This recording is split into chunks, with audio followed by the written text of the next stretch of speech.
નમસ્કાર. કવિશ્રી જયંત ઓઝા પ્રેરિત શબદની પાઠશાળા પદ્ય પરબના આંગણે અવનવા પુસ્તકોના અખૂટ ભંડારમાંથી અનોખા પુસ્તકોની નોખી વાત સાંભળવાનો ઉપક્રમ એટલે કહત કિતાબા. किताबें क्या कहना चाहती है, सफदर हाशमी की जुबानी, छाया की बानी. किताबें करती है बात बीते जमानों की, दुनिया की, इंसानों की, आज की, कल की, एक एक पल की, खुशियों की, गमों की, फूलों की, गमों की, जीत की, हार की, प्यार की, मार की. क्या तुम नहीं सुनोगे इन किताबों की बातें? किताबें कुछ कहना चाहती है, तुम्हारे पास रहना चाहती है. किताबों में चिड़िया चहचहाती है, किताबों में खेतियां लहलहाती है, किताबों में झरने गुनगुनाते हैं, परियों के किस्से सुनाते हैं. किताबों में रॉकेट का राज है, किताबों में साइंस की आवाज है. किताबों में कितना बड़ा संसार है, किताबों में ज्ञान की भरमार है. क्या तुम इस संसार में नहीं जाना चाहोगे? किताबें कुछ कहना चाहती है, तुम्हारे पास रहना चाहती है. કહત કિતાબાની આજની કિતાબ છે ફિયોદોર દોસ્તોવસ્કીની નવલકથા ધ ઇડિયટ. 1868માં પબ્લિશ થયેલી આ નવલકથા અને એની વિશે 150 વર્ષ ઉપરના સમય પછી અત્યારે શા માટે વાત કરવાની અને શું વાત કરવાની એ કહેવા માટે આપણી વચ્ચે છે દીપક સોલિયા. અને દીપક સોલિયા કોણ છે, શું છે, એની વિશે વાત કરશે મહેન્દ્રભાઈ. નમસ્કાર, હું પરિચય આપવાનો છું ઇડિયટ નવલકથાના પુરોહિત દીપક સોલિયાનો. એ આપણી સમક્ષ એને લાવવાના છે અને વ્યક્ત થવાના છે.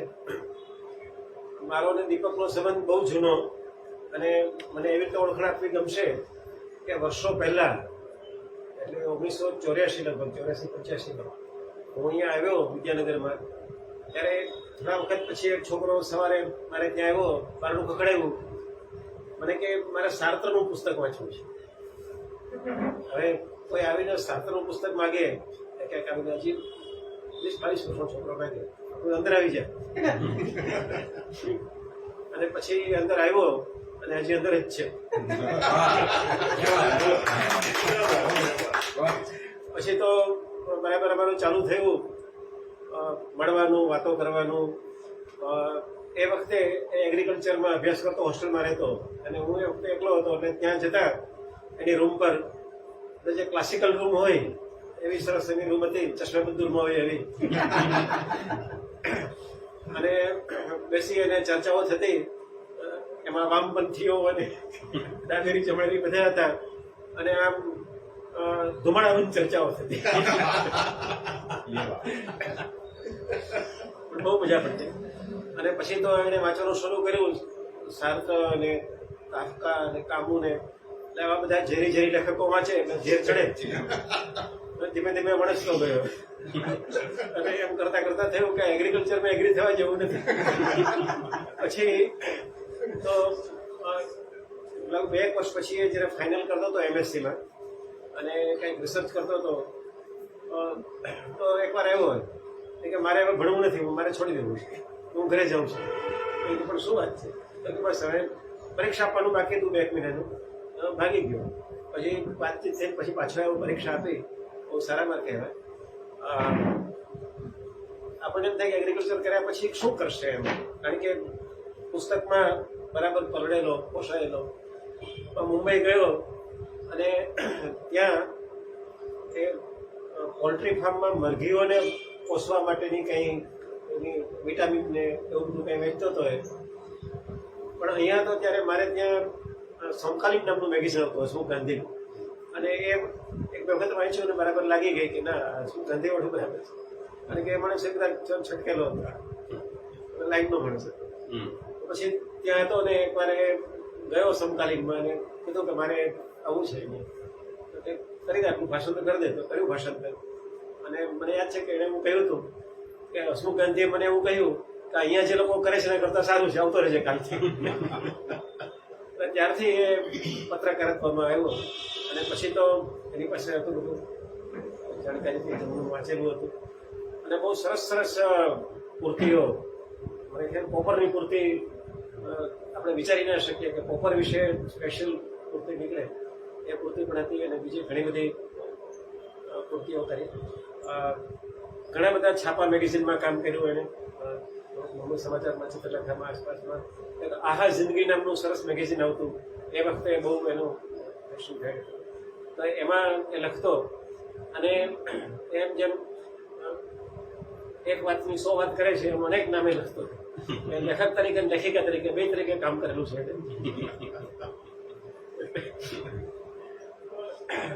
ખાસું લખ્યું. ટેલિવિઝન માટે પણ થોડું કામ કરવાનું.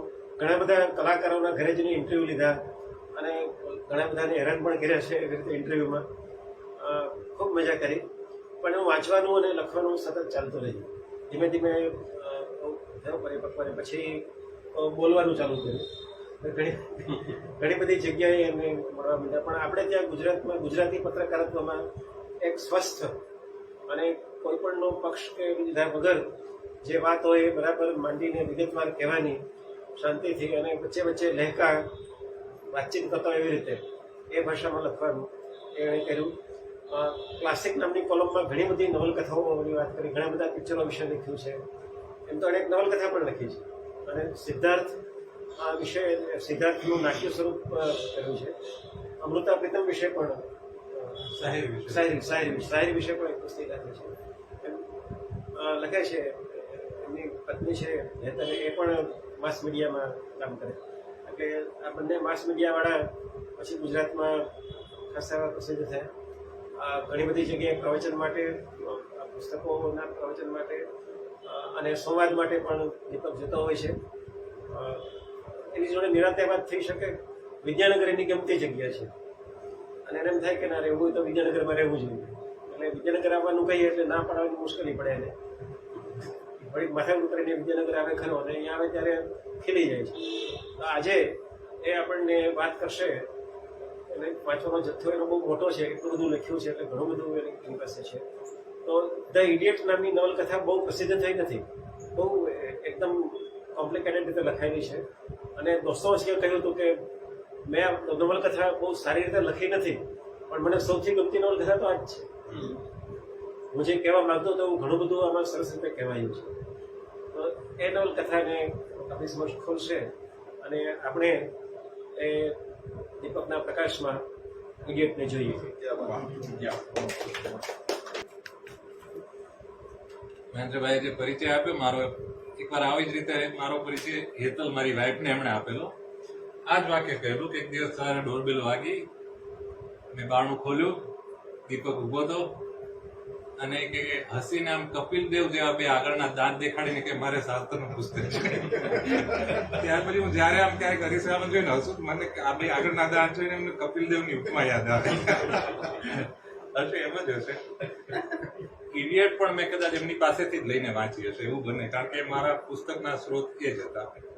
દોસ્તોવસ્કીથી આમ લોકો છે ને થોડાક ડરી જાય, ભાગી જાય એવું બને, કારણ કે એટલું લાંબુ લખે, અઘરું લખે. ઇડિયટમાં તો બહુ જ સાચું છે. ઇડિયટ વાંચવી અઘરી છે, કારણ કે વચ્ચે વચ્ચે 50 પાના સુધી કંઈક એવું આડું જતું રહે, વાર્તા ઊભી રહી જાય એટલે વાંચનારો ડરી જાય.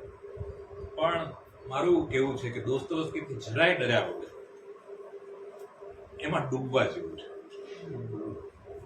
કારણ કે એ જેટલી ઊંડી ડૂબકી મારે છે એટલી બીજા બહુ ઓછા લોકો મારી શકે. આપણે બધા સાહિત્યકારોની જ વાત કરીએ. વર્જિનિયા વુલ્ફે એમ કહેલું કે શેક્સપિયર પછી બીજા નંબરે કોઈ લખનારો છે દોસ્તોવસ્કી. આયન રેન્ડ એમ કહેલું કે સૌથી શ્રેષ્ઠ નવલકથાકારો બે છે, એક દોસ્તોવસ્કી, બીજો વિક્ટર હ્યુગો. બધા જાત જાતના. પેલો નીત્શે, એ તો ઘમંડી માણસ, પોતાને જ મહાન માણસ. એણે એમ કહેલું કે મને મનોવિજ્ઞાનમાં માણસના મન વિશે થોડું ઘણું જો કોઈ શીખવી શક્યો હોય તો એ દોસ્તોવસ્કી છે. ઇન્ટુ બ્રેકેટ બાકી તો બધું હું જાતે જ શીખી લઉં ને હું બીજાને શીખું હું કોની પાસે શીખું. તો આવા અનેક લોકોએ ગુસ્તાફ મેલોવ નામના એક સંગીતજ્ઞ હતો, તો એણે એમ કહેલું તમારે જો સંગીતને સારી રીતે માણવું તો દોસ્તોવસ્કીને વાંચો, કારણ કે એની જે તમે ચડાવ ઉતાર રિધમ સૂક્ષ્મતા આ બધું દોસ્તોવસ્કીમાંથી તમને જે શીખવા મળશે એવું બીજે ક્યાંય નહીં. એટલે બધા આમાં ફ્રાન્સ કાફકા છે, તેણે એમ કહેલું કે દોસ્તોવસ્કી મને મારો બ્લડ રિલેટિવ લાગે, મારો લોહીનો સંબંધી હોય, મારો પરિવારનો ભાઈ હોય. હરમાન હેસ સિદ્ધાર્થ જેણે લખેલી એ તો ચેતવણી આપતા કે દોસ્તોવસ્કીને વાંચવા એટલે હેવકની ઝલક મેળવવી, ભયાનકતાની ઝલક. આપણા મગજમાં કેવી ઉથલપાથલો થાય છે કે આપણે જાણતા હોઈએ પણ આપણને ઘણીવાર પોતે એને આર્ટિક્યુલેટ કરીને મૂકી ન શકીએ. આપણી નજીકના વ્યક્તિઓમાં કે ઘણા લોકોના માનસિક ઝંઝાવાતોના આપણે સાક્ષી બનતા હોઈએ, પણ તોય આપણે એને પૂરું સમજી ન શકીએ, લખી તો ન જ શકીએ. આમાં દોસ્તોવસ્કી માસ્ટર છે, એ હદે માસ્ટર છે. એની હવે આમાં એવું છે કે દોસ્તોવસ્કી માસ્ટર છે ને ઇડિયટ મહાન છે ને હું બોલીશ ને તો એ કદાચ એટલું અડશે નહીં, પણ આજે હેબકની ઝલક આ બે શબ્દોનું આપણે અનુભવ કરવો હોય તો આપણે મારી એવી કોશિશ છે, થાય કે ન થાય નિષ્ફળ જવાય તો કઈ વાંધો નહીં, પણ હું કોશિશ એવું કરું કે આપણે અહીંયા જે બેઠા છીએ ઓનલાઈન જેટલા મિત્રો જોડાયેલા હું આપણે બધા હાથ પકડીને સાથે હેબકની ઝલક ભયાનકતાની ઝલક એક સ્ત્રી પાગલ કઈ રીતે થાય ઇડિયટમાં આ આખા શરૂઆતના 200 પાનામાં એનું હું તમને આખું વર્ણન જ કરી દઉં. એટલે માની લો હું દોસ્તોવસ્કી છું ને તમને આંગળી પકડીને દોસ્તોવસ્કીના ભાવ વિશ્વમાં કથા વિશ્વમાં અંદર લઈ જાઉં છું. એટલે તમે બને એટલી તીવ્રતાથી એ જે હું બોલું છું એ કલ્પના કરતા જજો, તમારા મગજમાં રચતા જજો. અને ટીવીને બોલવામાં આ જ બહુ મહત્વનો ફરક છે કે ટીવીમાં તમને બધા જ વિઝ્યુઅલ વ્યક્તિ હોય તો વ્યક્તિ દેખાવાની, આમાં હું તમને બોલીશ પછી તમારા મનથી તમારે વ્યક્તિ રચવાની છે. તો એ બધી વ્યક્તિ સંજોગો માહોલ તમે રચતા જજો. અને આપણે હવે ઊંડા ઉતરીએ છીએ એક સ્ત્રી કઈ રીતે પાગલ થઈ એનું જે વર્ણન છે અને એમાં આપણને આમ કન્વિન્સ આપણે થઈએ હા બરાબર છે, આમ થવાય આમ અને આ ઘડીએ પાગલ પણ થઈ જવાય.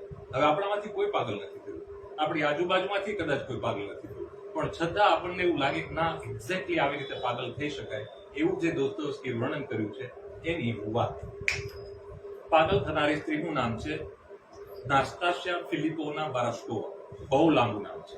આવા બધા પાત્રોના નામ લાંબા છે પણ મેં એને રજૂ કર્યું ત્યારે બધાના નામ ટૂંકાવ્યા. નાસ્તાસ્યાનું મેં ટૂંકું નામ રાખ્યું છે નાસ્તી. એ ઇંગ્લિશમાં કહે તો નાસ્ટી છે. નાસ્ટી એટલે આકરી છે, ભયંકર છે. એ સ્ત્રી અભિમાની છે અને અત્યંત વધારે પડતી માધુરી દીક્ષિત એની પાસે જેના પાછળ પણ કેટલી રૂપાળી પણ છે. અને નાસ્તીનો અર્થ અસ્થિ નાસ્તીના અર્થમાં કરીએ તો જેનું અસ્તિત્વ નથી. આ નાસ્તી એટલી ભયંકર ખતરનાક છે કે એને પોતાનું અસ્તિત્વ ટકે કે ન ટકે એનો કઈ ફરક નથી. એકથી વાત માંડી. નાસ્તીના બાપા રશિયાના કોઈ દૂરના ગામમાં એક બહુ નાનકડા જાગીરદાર હતા, પણ 1,12,000 કરોડના ઉસ્તાદ. એટલે જે કંઈ થોડી ઘણી જાગીર મળેલી એ બધી ફૂંકી મારી અને ખૂબ દેવું ચડી ગયું. તો એક દિવસ એક બાજુના ગામમાં ગયા હશે, પાછળ જ એક જણ દોડતો ગયો અને એને કહ્યું કે તમારા ઘરમાં આગ લાગી છે, તમારી પત્ની આગમાં બળી ગઈ છે, તમારી 2 દીકરીઓ બચી ગઈ છે. બાપા તરત દોડતા પાછા આવ્યા. ઘર બળી ચૂક્યું હતું, પત્ની મરી ચૂકી હતી, 2 દીકરીઓ રહી હતી.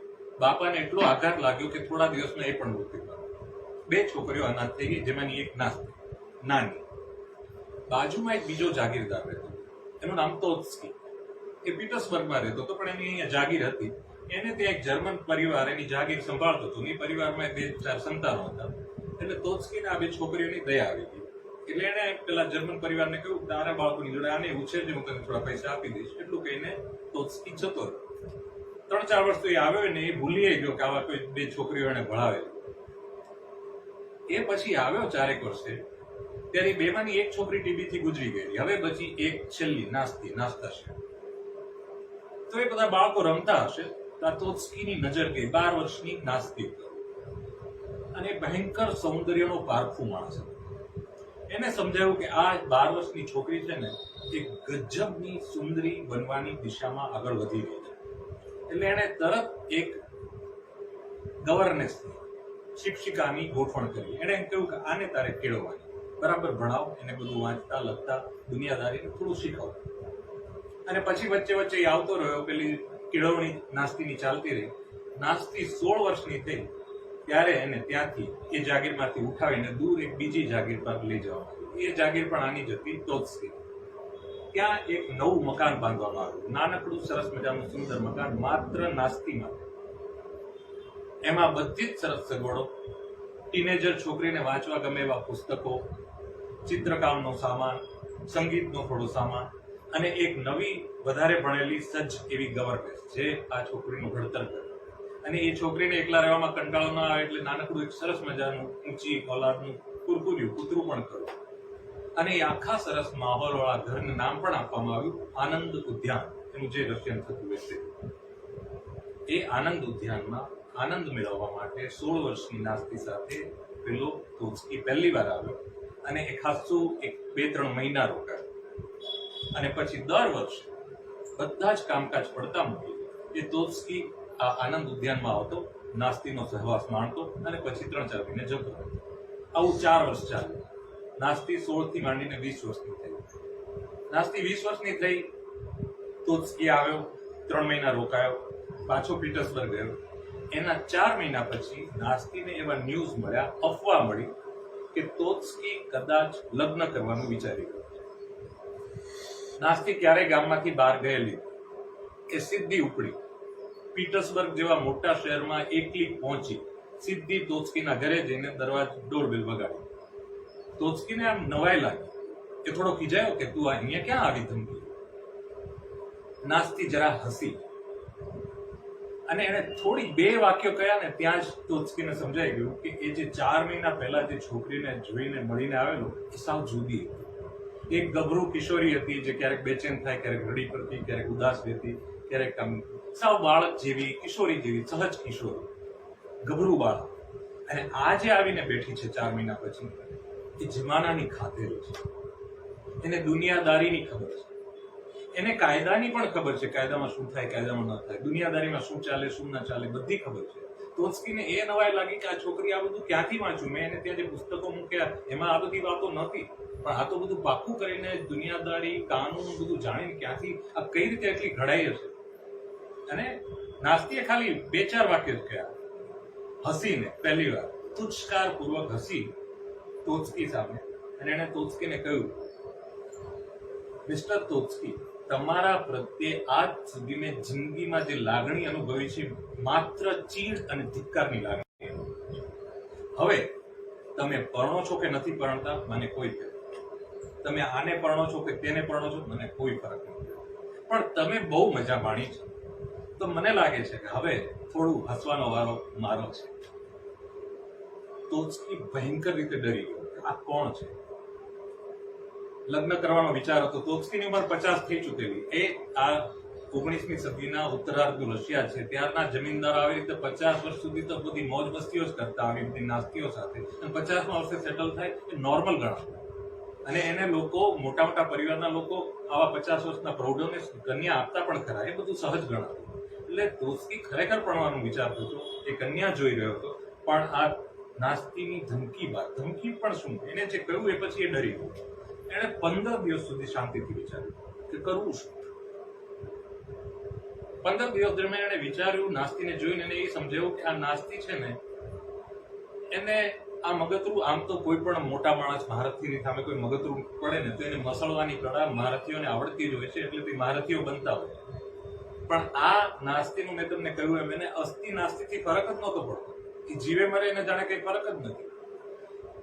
તોત્સકીને એ સમજાયું કે એને થોડોક પણ દુઃખી કરવાના બદલામાં, તોત્સકીને થોડુંક દુઃખી કરવાની તક મળે તો એના માટે નાસ્તી આખી જિંદગી એને સાયબિરિયામાં સબડવું પડે ને તોય એ કરે એવી. અને તોત્સકી સાચું સમજ્યું. નાસ્તી ખરેખર માથા ફરેલ હતી. એટલે તોત્સકીએ શાંતિથી વિચાર્યું કે હવે આનું શું કરું. 1 નંબરનો ખડૂસ બિઝનેસમેન તો ખરો. એટલે એને પહેલું લગ્નનું તો માંડી જ વાળ્યું, લગ્ન નથી કરવા. પણ આ તોત્સકીનો ઉપયોગ શું થઈ શકે એવું એને વિચાર્યું. અને એણે તોત્સકીનો એક સુંદર ઉપયોગ વિચારી કાઢ્યો. અને એણે નાસ્તીને સરસ રીતે પીટર્સબર્ગમાં સેટલ કરી દેવાનું નક્કી કર્યું. એક સરસ ઘર લઈ આપ્યું. ત્યાં આવી રીતે એને આયા ગોઠવી આપી, બધું ઘરનું રચીલું, દર મહિને પૈસા એને સેટ કરી દીધું. પણ આખા ગામમાં ઓળખ શું કે નાસ્તી એટલે તોત્સકીની રાખેલી રખાત. અને આખા પીટર્સબર્ગમાં ડંકા વાગી ગયા તોત્સ્કીના એ વાતે કે આખા પીટર્સબર્ગમાં સૌથી રૂપવતી સ્ત્રી કોની છે, રૂપવતી સ્ત્રીને કોણે રાખી છે? તોત્સ્કી. એટલે તોત્સ્કીને પોતાની આમાં ખ્યાતિ દેખાય અને બધું ગોઠવાઈ ગયું. તોત્સ્કીના વખાણ થાય, અંદરથી તોત્સ્કી પફડે, એ જુદી વાત. અને એ નાસ્તીને મળવા પણ જાય, પણ અલગ અલગ ઘરમાં રહે અને બંને વચ્ચે પહેલા જેવો સંબંધ નહીં. આમ ને આમ 5 વર્ષ વીતી ગયા. 20 વર્ષની તો નાસ્તી હવે 25 ની થઈ ગઈ. તોત્સ્કી પોતે 50 માંથી 55 નો થઈ ગયો. હવે એને એમ થતું હતું કે હવે મોડું થઈ રહ્યું છે, હવે મારે કરવું છે, પણ આ નાસ્તીનું કરવું છે. એવામાં એનો એક મિત્ર તોત્સ્કી, એનું નામ એપાન્ચિન, જનરલ એપાન્ચિન. એ બહુ નાના ગરીબીમાંથી કેમ આગળ આવેલો માણસ, દુનિયાદારી જોઈ ચૂકેલો અને પોતે આમ નમ્ર, હું તો કઈ ભાઈ તુચ્છ માણસ છું એમ કરીને ખૂબ આગળ વધેલો, ખૂબ મોટો બિઝનેસમેન, ખૂબ અમીર પણ ખરો. અને એને 3 દીકરીઓ, એમાંની મોટી એક ડાઈ સીધી ભલી ભોળી એવી, વચ્ચેની હેપી ગો લકી અને સૌથી નાની અગલાયા. એ આપણા નવલકથાની બીજી હિરોઈન છે. એ અગલાયા પાછી ખૂબ રૂપાળી. એટલે તોત્સ્કી આમ રૂપનો શિકારી હતો. પહેલી નજર તેની અગલાયા પર જ પડી, પણ એને સમજાવ્યું કે અગલાયાને હેન્ડલ કરવા મુશ્કેલી પડી શકે, એ પણ રૂપની ગરવીણી છે. અને એકવાર નાસ્તીથી દાઝી ચૂકેલો એટલે એને બહુ નાની છોકરીમાં રસ ન દાખવ્યો. પણ એપાન્ચિનને કહ્યું, તારી આ જે મોટી દીકરી છે, પાછું એપાન્ચિન અને તોત્સ્કી બે બિઝનેસના પાર્ટનર હતા અને બહુ મોટા અમીર માણસો, એક ગામના તો બધા એકબીજાને ઓળખતા હોય, એ રીતે બહુ જ નજીકની દોસ્તી હતી તોત્સ્કીને અને એપાન્ચિનને. એટલે તોત્સ્કી એપાન્ચિનને કહ્યું, જો મને તારી મોટી દીકરીને ભણવામાં રસ છે, આપણે એકદમ ફ્રેન્કલી વાત કરીએ, મારી જિંદગી હવે મને લાગે છે મારે બહુ મોડું ન કરવું જોઈએ, તને વાંધો નથી ને તારી મોટી દીકરી સાથે? એટલે તો એપાન્ચિન તો રાજી થયો. એના મનમાં કદાચ એવું હશે કે આવો કોઈ મોટો સારો અમીર ગુરથીઓ મળે મારી મોટી દીકરી માટે. પણ બે મિત્રોએ પછી શાંતિથી વિચાર્યું કે નાસ્તીનું શું કરવું? એ ખતરનાક પ્રાણી છે. એટલે બંને મિત્રોએ એક સ્કીમ વિચારી અને બે સાથે મળીને નાસ્તીને મળવા ગયા. શરૂઆત તોત્સ્કીએ કર્યું, જો નાસ્તી, તારી સાથે જે કંઈ થયું ને એનો જવાબદાર હું છું, હું સ્વીકારું છું. અને હું તને એ પણ કહું છું કે હું મારી જાતને રોકી ન શક્યો, કારણ કે હું બહુ વિલાસી પુરુષ છું. હું તારી સાથે એકદમ ફ્રેન્કલી વાત કરું છું. જે કંઈ થયું એમાં ભૂલ મારી જ છે. પણ હવે મારા જીવનનો, મારા સુખનો હું સ્વસ્થ રીતે આખી જિંદગી બાકીની શાંતિથી જીવી શકીશ કે નહીં, એ હવે તારા ઉપર છે. આટલું કહ્યું એટલે પછી એપાન્ચિને માઇક હાથમાં લીધું. એપાન્ચિને કહ્યું, ના, બિલકુલ સાચી વાત છે નાસ્તી, આ માણસની જિંદગી વિશે નિર્ણય લેવાનો બધો જ હક તારો છે અને મારી સુખ શાંતિનો આધાર તારા ઉપર છે. જો મારી મોટી દીકરીનું આ તોત્સ્કી સાથે લગ્ન ગોઠવાય તો પછી મારી બાકીની 2 દીકરીઓને સારા મુદતિયા મળે. એટલે મારા સુખ શાંતિ સમૃદ્ધિ ને મન એ મારા માટે બધો મારો આધાર તારા ઉપર છે. તું નક્કી કર. એટલે પછી પાછો તોત્સ્કી મેદાનમાં કે નાસ્તી, આ બધું કેવું મને ઓડ લાગે છે, પણ તું અમને બંનેને મદદ કર. નાસ્તી નો નોનસેન્સ. એને આમ શાંતિથી સાંભળે. પછી પૂછ્યું, મારે એક્ઝેક્ટલી કરવાનું શું છે? એટલે તોત્સ્કીએ કહ્યું કે જો, આ એપાન્ચિનને ત્યાં એક ગાનિયા નામનો છોકરો નોકરી કરે છે, એમના સચિવ તરીકે. હમણાંથી તને મળવા લાગ્યો છે અને એ તારા પ્રેમમાં પાગલ છે. એ તારા માટે જાન આપી દેવો છે. અને એની એપાન્ચિનને ખબર છે, મને ખબર છે, અને તને પણ કદાચ ખબર પડી જ ગઈ હશે. અને અમે એવું પણ સાંભળ્યું છે કે તને પણ ગાનિયા થોડો ગમી રહ્યો છે. હવે આ બધું કેવું આમ ઓડ લાગે છે કે તારે કોને પરણવું એવું અમારે ન બોલવું જોઈએ, પણ તોય અમે તને કહીએ છીએ, કારણ કે આમાં ફરીથી કહું, સ્વાર્થ મારો છે, મારે સુખી થવું છે. મને તારો બહુ ડર લાગે છે. તું ક્યાંક પરણી ગયેલીશ ને તો હું શાંતિથી પરણી શકી, પણ પ્લીઝ તું ઓડ ખરાબ ન લગાડીશ. પણ અમારી ઈચ્છા એવી છે કે તું ગાનિયા વિશે વિચારી જો. અને બીજી વાત કે આ તો એ કે મેં એપાન્ચિનને નથી કહી, પણ મેં નાસ્તી, તું જો પરણી જાય ને તો 75,000 રૂબલ તારા નામે આપવાનું મેં મારા વિલમાં લખી રાખ્યું પહેલેથી. એપાન્ચિનને કયા વગર એટલે હું તને 75,000 રૂપિયા આપવાનું રૂબલ. હવે 75,000 રૂબલ કેટલી મોટી રકમ છે એ સમજવી હોય એ જમાનામાં તો દોસ્તોવસ્કી જગવિખ્યાત લેખક બની ચૂક્યા. ક્રાઇમ એન્ડ પનિશમેન્ટ, ડિમન, બધી નવલકથા પ્રગટ થઈ ચૂકી. પછી એક મેગેઝિનના તંત્રી તરીકે રહેલા અને એક આખું વર્ષ 1976 કે 74ની સાલ આખા વર્ષ એક મેગેઝિનના તંત્રી એ રહ્યા અને ત્યારે એમનો પગાર વાર્ષિક 3,000 રૂપિયાનો હતો. આવડા મોટા તંત્રી, એટલા જગવિખ્યાત માણસ અને એક મેગેઝિનના તંત્રી આખું વર્ષ નોકરી કરે, 3000 રૂબલ મળે. તોત્સ્કી નાસ્તીને 75,000 રૂબલ આપવા તૈયાર થયો. પછી નાસ્તી શાંતિથી હસીને જે જવાબ આપ્યો, આ બંને પ્રૌઢો આમ શુદ્ધ થઈ ગયા કે આ શું બોલ્યું. નાસ્તીએ પ્રેમથી કીધું કે સારું થયું તમે આ વાત કાઢી. આ 5 વર્ષ પછી હું પણ આ થાકી હતી કે આ શું ચાલી રહ્યું છે. મને પણ ઈચ્છા હતી કે મારી પણ કોઈ ઘર ગ્રસ્તી હોય, મારા પણ બાળકો હોય, મારી જિંદગીમાં શું ચાલી રહ્યું. મને તે જીવનને એક દિશા આપવામાં રસ હતો જ. ત્યાં તમે આ વાત કાઢી, બહુ સારી વાત છે.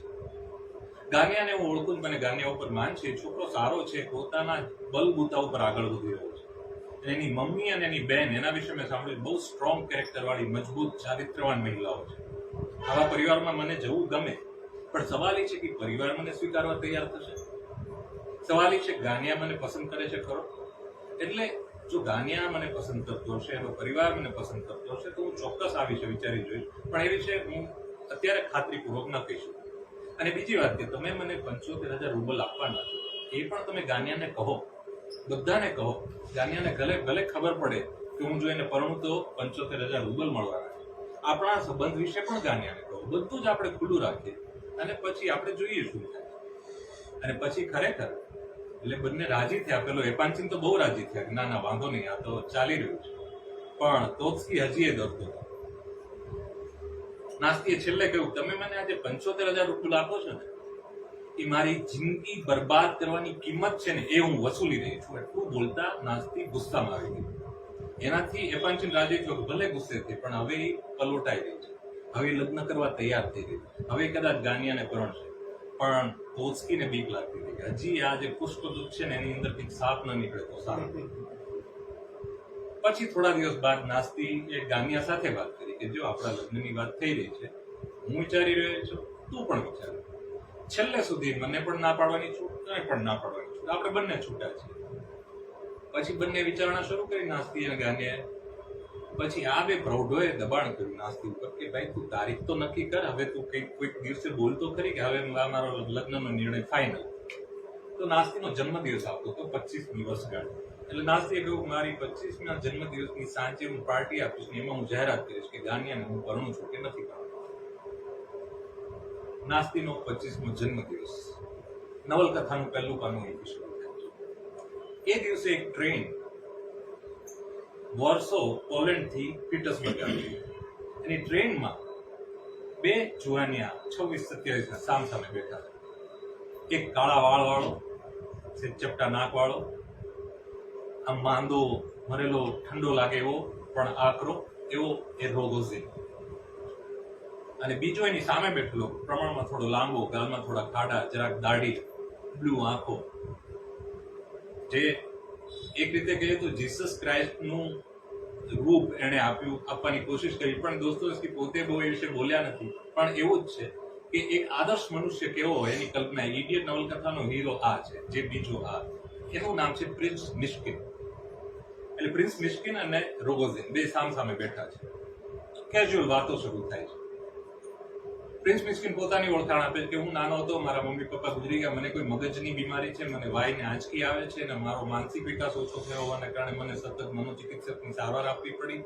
અને મા બાપ ગુજરી ગયા પછી કોઈ વડીલે મને સાચવ્યો. પછી વડીલે મને સારવાર માટે સ્વિટ્ઝરલેન્ડ મોકલ્યો અને છેલ્લા 4 વર્ષથી હું સ્વિટ્ઝરલેન્ડ જ હતો. પણ ત્યાં પછી એક કામ ઊભું થયું એટલે મને સ્વિટ્ઝરલેન્ડના ડોક્ટરે મોકલ્યો છે, જા તું મોસ્કો જઈને રશિયામાં જઈને કામ કરતા. એટલે હું આવી ગયો. એમ ટૂંકમાં પ્રિન્સ મિશ્કિને પોતાનો પરિચય આપ્યો. રોગોઝિને પોતાનો પરિચય આપ્યો. રોગોઝિન કે મારા બાપા 1 નંબરના ખડૂસ, ધનપ્રેમી અને આકરા વેપારી છે, બહુ મોટા વેપારી છે. આજથી 1 મહિના પહેલા એવું થયું કે હું આમ રસ્તા પર જતો હતો અને એક યુવતી દુકાનમાંથી બહાર નીકળીને આમ બગીમાં બેસીને એને જોઈને હું આમ મને ધોળે દિવસે તારા આવી ગયા, હું આમ પાગલ થઈ ગયો, એટલી રૂપાળી. એ યુવતી કોણ? નાસ્તી. મેં મારા એક ઝોલોકોવ નામના મિત્રને કહ્યું કે આ કોણ છે, એનું બેકગ્રાઉન્ડ આપ્યું. એટલે ઝોલોકોવે કહ્યું કે આ તો તોત્સ્કીની ત્યાં તોત્સ્કીની રખાત છે. પણ તોત્સ્કી પોતે હવે 55ની ઉંમરે ક્યાંક પરણીને ફરીઠામ થવા માંગે. પણ તોત્સ્કીનું જે થવું એ થાય, તારો મેળ નહીં પડે નાસ્તી. નાસ્તી કોઈને ભાવ આપતી નથી. આખા પીટર્સબર્ગના ભલભલા જુવાનિયાઓ એ ત્યાં ઘાસ ટ્રાય કરી ચૂક્યા, કોઈ ફાવ્યો નથી. તારો તો કોઈ રીતે મેળ પડશે નહીં, તું રહેવા દે, તારે બહુ તો નાસ્તીને જો જોવી હોય તો એ સાંજે ફ્રેન્ચ ઓપેરા જોવા આવે છે, તું ઓપેરામાં જા, ત્યાં એ ઉપર એક ખાસ બેઠકમાં બેસે છે. રોગોઝિન પહોંચી ગયો સાંજે, આ બાજુ ઓપેરા ચાલે, રોગોઝિન આ બાજુ પેલી જોતો જ રહ્યો, રાત આખી ઊંઘી ન શક્યો.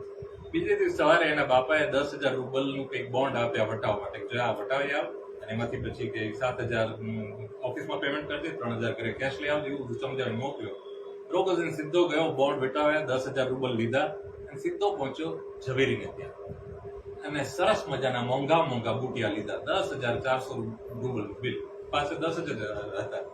ઓલો ઝવેરી ઓળખતો હતો એટલે 400 ઉધાર રાખ્યા અને રૂબલ પેલા બુટિયા આપી દીધા. સીધો રોગોઝિન બુટિયા લઈને ઓલા ઝોલોકોવના મિત્રને કીધું ચાલ, એનું ઘર ક્યાં નાસ્તી, 2 જણા નાસ્તી ત્યાં પહોંચ્યા. હવે રોગોઝિન લગર વગર, એને કપડામાં એનો બહુ શોખ નહીં, એનો દોસ્તાર એકદમ ફક્કડ સારા કપડા પહેરતો ને એવું, એટલે 2 પહોંચ્યા ત્યાં, પછી નાસ્તી ત્યાં જાહેરાત કરવામાં આવી, કોઈ 2 જુવાનિયા મળવા માંગે, નાસ્તી બોલાવે. એટલે પછી ઝોલોકોવે રોગોઝિનના મિત્રે ઓલું બુટિયા આમ ધરીને કે, મિત્ર રોગોઝિન તરફથી આપના દર્શનની ખુશી વ્યક્ત કરવા બદલ આ ભેટ, એમ કરીને આપ્યું. એટલે નાસ્તીએ તે ડ્રામેટિકલી કહ્યું કે તમારા મિત્ર રોગોઝિને મારામાં રસ દાખ્યો એ બદલ એનો આભાર, એમ કરીને બુટિયા લઈને અંદરની રૂમમાં જતી, વાર્તા પૂરી, 10,000નો ધુમાડો.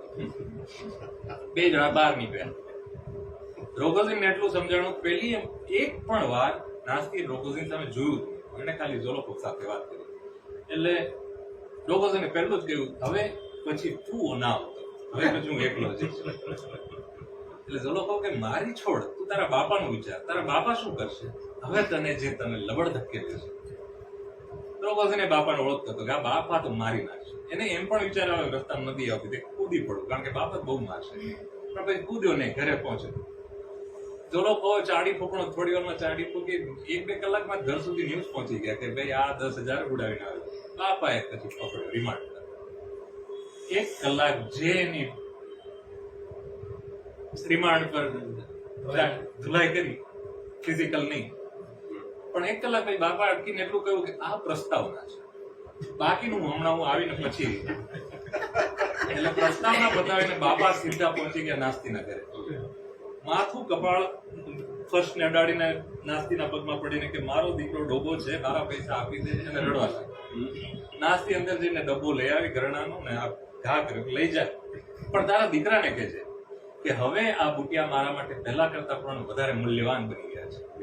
બાપા બુટિયા લઈને ઘરે પહોંચ્યા ત્યાં સુધી રોગોઝિન છું થઈ ગયો, ભાગી ગયો, અને ખબર હતી બાપા મારશે. અને ક્યાંક બીજા દૂરના ગામમાં એની કોઈ આંટી રહેતા, માસી કે ભાઈ બાબા, અંગ્રેજીમાં આંટી લખે ને આપણે બહુ, એટલે એની કોઈ આંટી ત્યાં જતો. હવે આંટી આખો દી બાઇબલ વાંચે, ભગવાન સિવાય બીજું કઈ કામ નહીં. પછી એને જો આ દીકરો આવો કઈક ભત્રીજો આટલો બધો દુઃખી છે, એટલે આંટી એ બધા ધર્મના પઠન પુસ્તકમાંથી જીસસ આમ કે છે, જીસસ તેમ કે છે, એવું બધું કહેવા માંડ્યું. તો રોગોઝિનનું ફટક્યું, એટલે એ આંટીના ઘરેથી નીકળીને બહાર કોઈ દારૂની પીઠા ઉપર ગયો, જેટલા પૈસા હતા એનો દારૂ પી ગયો. રાત્રે ઘરે આવતો તો ત્યાં રસ્તામાં જ તે ગબડી પડે, આપણે ત્યાં ગટર પર જેમ પડેલા મળે લોકો જોવા, એમ રોગોઝિન ગટર પાસે પડેલો, એમાં એને કૂતરું કરડી ગયું. અને પછી આવો પકડેલો ખેદાન મદાન થઈ ગયેલો રોગોઝિન ત્યાં આંટીને ત્યાં 1 મહિનો રહ્યો. આંટીએ થોડીક જે કઈ આવડે એવી સારવાર કરી, અને હજી અડધો સાજો થયો હતો ત્યાં એને ન્યૂઝ મળ્યા કે બાપા ગુજરી ગયા. હવે ન્યૂઝ એને પાછા મિત્રએ આપ્યા, ભાઈએ નહીં, માએ નહીં. મા તો ઠીક છે, મા પણ એની માસી જેવી જ હતી કે આખો દિવસ ધર્મમાં ડૂબેલી હતી, પણ રોગોઝિનને દાદ ચડી પોતાના ભાઈ ઉપર કે મારા ભાઈએ મને ન્યૂઝ કેમ ના આપ્યા. ન્યૂઝ એટલે ના આપ્યા કારણ એને એમ શંકા કે પછી મારે મિલકતનો હું ભાગ પડાવું તો એવું હશે. એટલે ગુસ્સામાં તરત અડધો માંદો હોવા છતાં ટ્રેનમાં બેસી ગયો, અને ટ્રેનમાં બેઠો હતો ને સામે આ પ્રિન્સ મિસ્ટ્રી અને આ ભાઈ રોગોઝિન. બાજુમાં એક ત્રીજો માણસ લેબેડિયેવ નામનો, લેબેડિયેવ એટલે એનું નામ જ આપણે લેભાબુ લેબેડિયેવ રાખીએ. એ આખા ગામના બધા અમીરોની બધી હિસ્ટ્રી એને ખબર હોય. એટલે લેબેડિયેવે રોગોઝિનને કીધું તારો બાપ 25 લાખ રૂબલ છોડીને ગયો છે, એટલે એમાંથી તારા 10 લાખ તો પાકા તારા જ. એટલે પેલો તો રાજી થઈ ગયો, પણ પછી ઓલા મસળી 10 લાખ તો તમારા સાહેબ. એટલે રોગોઝિન કે મને 10 લાખ મળે ને તને હું 1 પૈસો નથી, તમે ભલે ના આપો. પેલો કે તું શીર્ષાસન કરે તોય નહીં આપું, ભલે મારા બૈરી છોકરા બધા શીર્ષાસન કરશું. એટલે પછી નાસ્તીની વાત કરી. ઓલો લેભાબુ લેબેડિયેવ કે આપણે જઈને હવે તરત નાસ્તી પાસે જશું, તમે હવે એટલા અમીર થઈ ગયા, નાસ્તી હવે તો તમને ભાવ આપશે ને આમ તેમ બધું બોલવા માંડ્યો. એટલે રોગોઝિન ભડક્યો કે યાર તું નાસ્તીનું તારા મોઢે નામ ન લેતું, જડબું તોડી નાખ્યું. એટલે લેબેડેવ કે ના ના, મને મારો મુક્કો મારશો ને તો એ આપણી ઓળખાણનો સિક્કો બની જાય. તો એ લેબેડેવ, પ્રિન્સ મિસ્કિન અને રોગોઝિન 3 ટ્રેનમાં આવી રહ્યા હતા. ત્યાં પીટર્સબર્ગ આવી, ત્રણેય ઉતર્યા. રોગોઝિને પૂછ્યું આને પ્રિન્સને, તું ઉતરવાનો ક્યાં? તો કે ખબર નથી, પણ મારી એક, હું જેમ પ્રિન્સ મિસ્કિન છું એમ એક પ્રિન્સેસ મિસ્કિન, અમારું મિસ્કિન કુળ છે ને એ આખું ઘસાઈ ગયું. હવે આખા રશિયામાં મિસ્કિનો કોઈ બચ્યા નથી. એક હું છું, બીજી કોઈ અમારી લેન્ડમાં એક પ્રિન્સેસ લિઝાવેતા છે, એને હું કદાચ મળવા જઈશ. પ્રિન્સેસ લિઝાવેતા એટલે આ એપાન્ચિનની પત્ની, આજે પેલા તોત્સ્કીનો પાર્ટનર હોય, ઓલી 3 રૂપાળી દીકરીઓની માતા. એટલે રોગોઝિને કહ્યું કે ઠીક છે તું ત્યાં જઈ આવ, પણ બાકી તું મારી પાસે આવજે. સાંજે મારી પાસે પૈસા આવી ગયા છે, તારી માટે આપણે જોરદાર શૂઝ લઈ આવશું, જોરદાર સૂટ લઈ આવશું. સાંજે તને તું જોઈ એટલે તારા ખિસ્સામાં પૈસા ભરી આપીશ. અને બાય ધ વે તને બૈરાઓમાં કેવો રસ? મિસ્કિન કે જો ભાઈ હું તો માંગુ છું, સ્ત્રીઓમાં મને કઈ એવો રસ નથી. કે તો વાંધો નથી, તું આપણે સાંજે તું મને મળ, એમ કરીને જતો રહ્યો. અને પછી ઓલા લેબેડેવને કહ્યું રોગોઝિન કે તું મારી ભેગો રહે, તું બહુ કામનો માણસ, તને આખી દુનિયાની ખબર છે ને. એટલે લેબેડેવને લઈને પોતાના મિત્રો સાથે રોગોઝિન બગીમાં જતો રહ્યો. પ્રિન્સ પછી જાય છે એપાન્ચિન, લેડી એપાન્ચિન એટલે કે પ્રિન્સેસ મિસ્કિનને મળવા. એની દૂરની સગી છે. હવે એ આખા પછીના લગભગ 50-100 પાના ચાલે છે કે એને ત્યાં જાય છે. એપાન્ચિન એને થોડોક ભાવ આપે, થોડોક નથી આપતા. અને એપાન્ચિન એ દિવસે સવારથી બેચેન હતા. એ બેચેની સમજવા જેવી છે. એમાં એવું થયું કે નાસ્તીનો 25મો જન્મદિવસ, એ જાહેરાત કરવાની હતી ગાન્યાને પરણશે કે નહીં.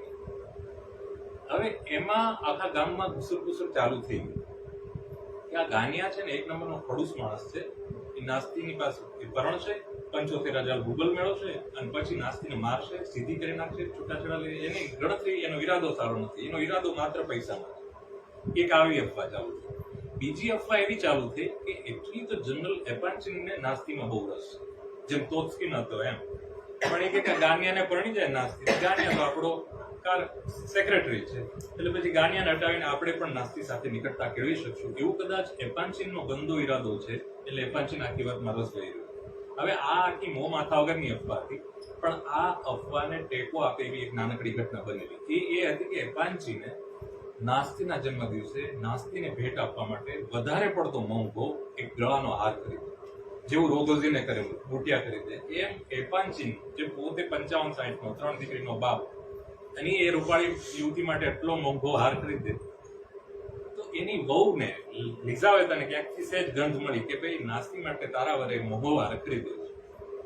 હવે લિઝાવેતા તે આમ બહુ સરળ બાળક જેવી, પણ એ જાણતી હતી કે મારો પતિ બહુ આમ આકરા ગંભીર લફડા કરે એવો નથી. આખી જિંદગી નાના મોટા ચમકલા કરી લે, પણ બહુ આડો ચાલે એવો નથી. પણ આ હાર લીધો તો એનું તો મારે કંઈક તપાસ કરવી પડે. એટલે એ દિવસે સવારે લિઝાવેતા એ હાર બાબતે એના પતિની પૂછપરછ કરવા માંગતી હતી. ને એ પતિને ખબર પડી ગઈ કે આજે હું મર્યો છું. આજે ઓલી પૂછશે કે તમે હાર લીધો કે નહીં, કેટલાનો લીધો, કોના માટે લીધો. એટલે એ સવારથી ઘરેથી ભાગવાના મૂડમાં.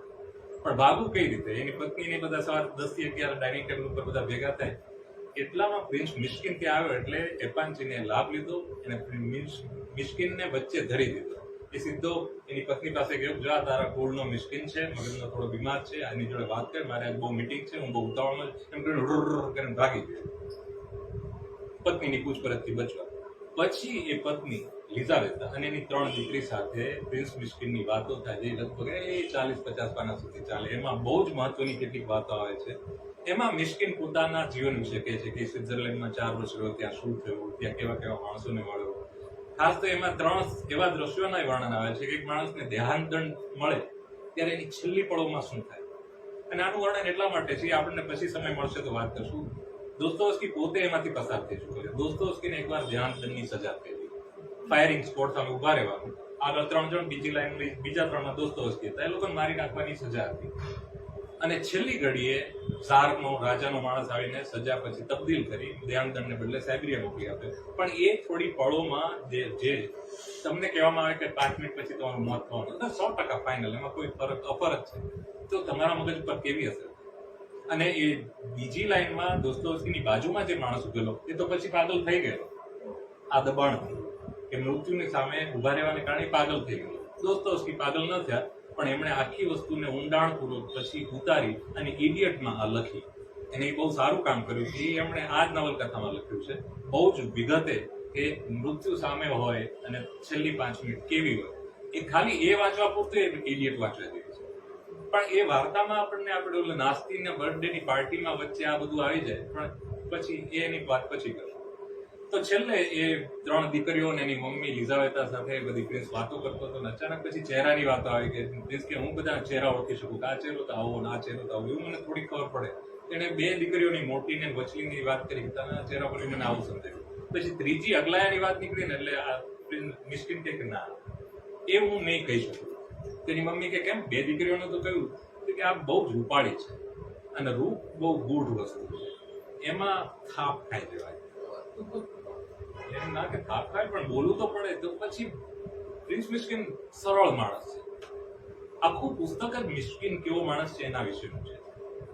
પણ એના હું આમ અલગથી તમને નથી વર્ણન આપવા માંગતો મિસ્કિન કેવો હતો, એની વાતચીતમાંથી તમને દેખાતું હતું. એટલે મિસ્કિન કે ના બહુ છે એટલે ભયંકર. આ તો નાસ્તાશિયા ફિલિપોના જેટલી રૂપાળી છે. એટલે લિઝાવેતા ઓલી 3 દીકરીની માં ચોકી કે તને આ નાસ્તી તું ક્યાંથી ઓળખે? કે આજે હું ટ્રેનમાં આવતો હતો રોગોઝીન મળ્યો. પછી એને આખી વાત કરી કે હમણાં હું તમારે ત્યાં પતિને ત્યાં બેઠો, ક્યાંય બધી વાત ચાલતી હતી. અને એ કે નાસ્તીએ એનો એક ફોટો ચિત્ર આપ્યું છે આજે ગાનિયાને ભેટે. એટલે એ ગાનિયાને એ દિવસે નાસ્તીએ આગલી સાંજે ચિત્ર આપ્યું છે પોતાનું. એ પોર્ટ્રેટ લઈને આવેલો તો પ્રિન્સે તે પોર્ટ્રેટ જોયું વેપાંચિનની કેબિનમાં. એટલે લિઝાવેતા કે અચ્છા એ પોર્ટ્રેટ ત્યાં કેબિનમાં જ પડ્યું છે સાહેબની? તો કે હા. તો મગાવી કે પોર્ટ્રેટ લઈ આવો. પછી પોર્ટ્રેટ લઈ આવે. પછી કે ના મારે ગાનિયા નથી મળવું, તું પ્રિન્સ તું જ જા, તું જ લઈ આવ, મને ગાનિયા ઉપર દાદ છે. એટલે પછી પ્રિન્સ ગયો ને એને કહ્યું બોલા ગાનિયાને, ભાઈ તારું તું નાસ્તીનું ચિત્ર લઈ આવ્યો છે મોટું, એ આપને જોવું છે શેઠાણીને. એટલે પેલો ગાનિયા ભડક્યો કે પણ શેઠાણીને કઈ રીતે ખબર પડી કે આ ચિત્ર અહીંયા આવ્યું? પ્રિન્સ કે મેં કહ્યું. તને કોણે કહ્યું તું દોઢ ડાય બનવાનું? મારાથી કહેવાય કે હું શું કરું? તું કે 1 નંબરનો ચાડી ફોકડો ને હરામ ને નાલાયક છે.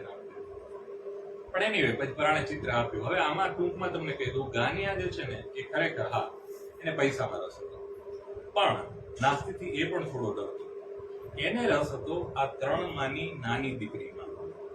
એ અગલાયાએ એકવાર ભૂલે ચૂકે ગાનિયાને એવું કહ્યું કે તું ખરેખર સંઘર્ષ કરીને આગળ આવી રહેલો સરસ મજાનો જુવાન છે. આવું કંઈક એકાદ વાક્ય કહ્યું છે પ્રોત્સાહન આપનાર. અને એમાં આ ભાઈને આખી શક્યતાઓનો સાગર દેખાયો કે જો આ પટી જાય તો લાઈફ બની જાય. હવે એ બે બાજુ હાથમાં લાડવા રાખવા માંગે. એક બાજુ નાસ્તી જેની આજ સાંજે નિર્ણય થવાનો, બીજી બાજુ અગલાયા. અને એ નાસ્તી આજે નિર્ણય જાહેર કરવાની એ ગાનિયાને એ જ દિવસે ખબર પડેલી. એટલે છેલ્લી જેની પાસે ફળો હતી. હવે છેલ્લું હવે આ અગલાયાને કઈ રીતે કહ્યું તું યાર એકવાર મારા માટે વિચાર્યું. એટલે ગાનિયાને વિચાર આવે એટલે એને ચિઠ્ઠી લખી રાખેલી. તો એને પ્રિન્સને આપી કે જો કોઈ જુએ નહીં એવી રીતે આ ચિઠ્ઠી તારે અગલાયાને આપવા. એટલે પ્રિન્સે કીધું કે આ કામ મને ગમે એવું નથી, મને આ ફાવે એવું નથી, હું સીધો સાધો માણસ છે. તો એ પેલો કે મારી જિંદગીનો આધાર છે, મને આટલી તો મદદ કર. એટલે પ્રિન્સ કે ઓકે, એ લઈ ગયો ચિઠ્ઠી. મોકો મળ્યો એટલે ચિઠ્ઠી આપી દીધી. ફાસ્ટ ફોરવર્ડ કરીએ તો પછી એ પ્રિન્સ એટલે લિઝાવેતા ને એ બધાની થોડી વાતો થઈ. અને પછી છેલ્લે ચિઠ્ઠી હતી ગાનિયાને પેલી ગાનિયાએ લખેલી ચિઠ્ઠી અને આપી. પેલી છોકરીએ ચિઠ્ઠી વાંચી. પછી ગાનિયા આવ્યો અને એને ગાનિયાએ પેલી અગલાયાને પૂછ્યું કે તું તારો શું જવાબ છે? તું એક વાક્ય બોલ તો હું ઉગરી જઈશ નર્કમાંથી. એટલે રૂપાળી મજાની અગલાયાએ ગાનિયાને જવાબ આપવાને બદલે પ્રિન્સને કહ્યું, પ્રિન્સ તું લખ કે હું સોદાબાજી કરતી નથી, તારીખ લખ. પ્રિન્સે લખી આપ્યું. પ્રિન્સના અક્ષરો બહુ સારા હતા અને એની નોકરી આપવાની વાત હતી કે અક્ષરો ઉપરથી નોકરી. એ જમાનામાં ટાઈપરાઇટર નહોતા એટલે કોઈ સારા અક્ષરવાળા હોય ને બહુ સારી નોકરી મળે. એટલે એ પંચીને નોકરી આપવામાં આવતી. એટલે પ્રિન્સે હસ્તાક્ષર સરસ મજાના રૂપમાં ડેટ રૂપે લખી આપ્યું.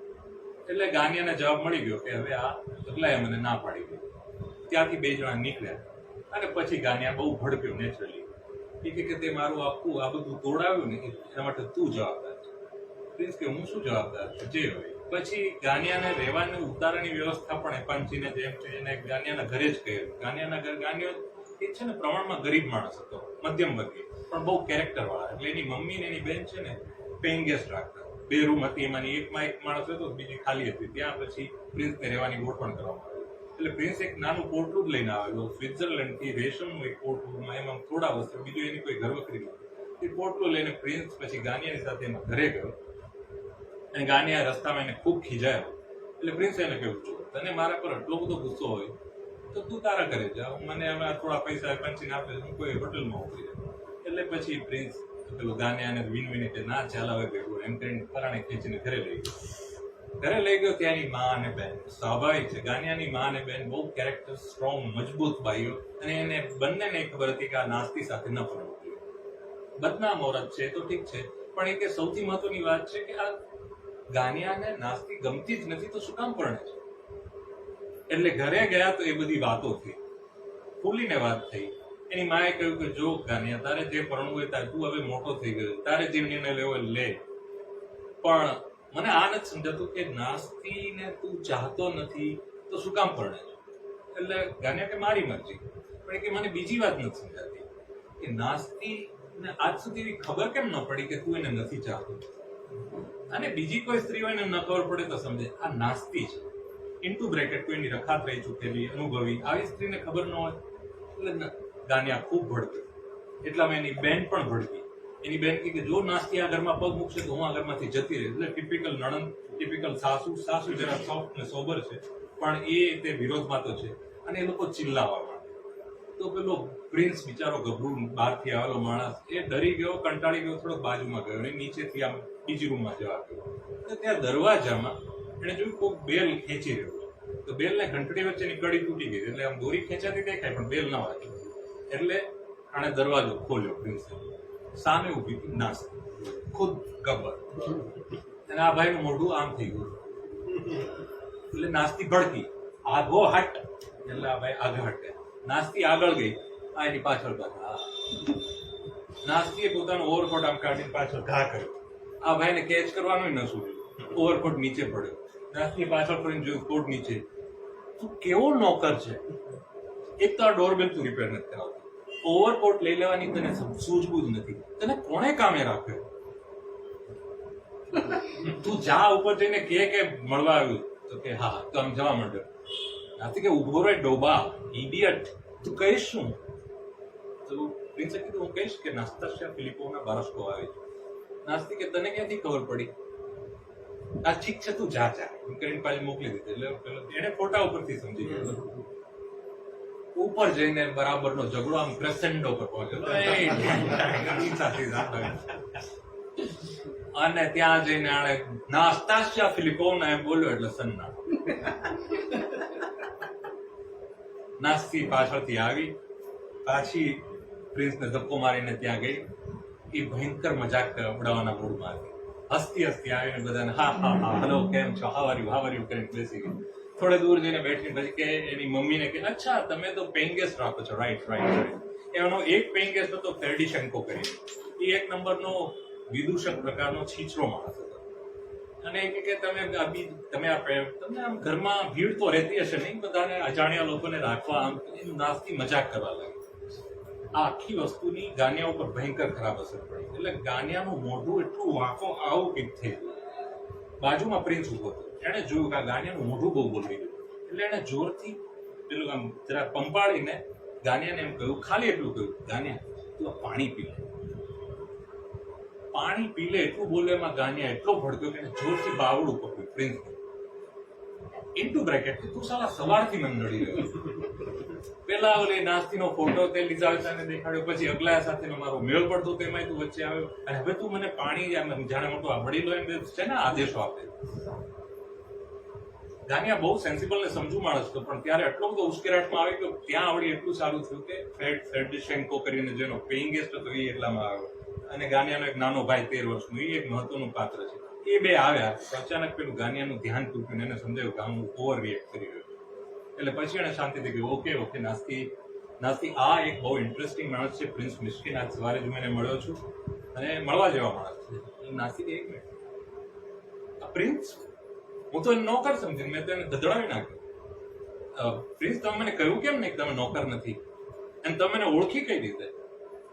એટલે પ્રિન્સ કે આ મેં સવારે તમારી હમણાં તસવીર એક જોઈ, હું એપાન્ચિનના ઘરે ગયો, ત્યાં તમારા વિશે ખૂબ વાત થઈ, હું આજે ટ્રેનમાં આવી રહ્યો હતો તો રોગઝીને તમારા વિશે બહુ વાત કરી, અને હું આ દરવાજા પાસેથી પસાર થઈ રહ્યો ત્યારે હું તમારા જ વિશે વિચારી રહ્યો હતો, એટલે હું તમને એટલે ઓળખી ગયો, મારા મનમાં તમે હતા. અને બીજી એક વાત તો કે મને એવું લાગે છે કે મેં તમને ક્યાંક જોયા છે. હવે આમ તો એ શક્ય ના બને, પણ ક્યાંક જોયા છે તમને. મેં ખરેખર સપનામાં જોયા છે. આમ તો આપણે બે મળ્યા એવું બની ના શકે. હવે આપકો પહેલે ભી કहीं દેખા હૈ. આ લાઈન છે ને, એ લાઈન મારવા માટેની લાઈન છે, બહુ છીછરી લાગી શકે એવી. નાસ્તીને એમ થયું, પણ એને એમ થયું કે આ માણસ કઈ ગંભીરતાથી બોલી રહ્યો. આમાં છે ને સૂક્ષ્મ જે હિન્ટ છે એ એવી છે કે જીસસે જેવી રીતે પેલી મેરીને, ગણિકા મેરીને જોઈ હતી ને, એ મેરીની આંખો છે એ કદાચ નાસ્તીની આંખો છે.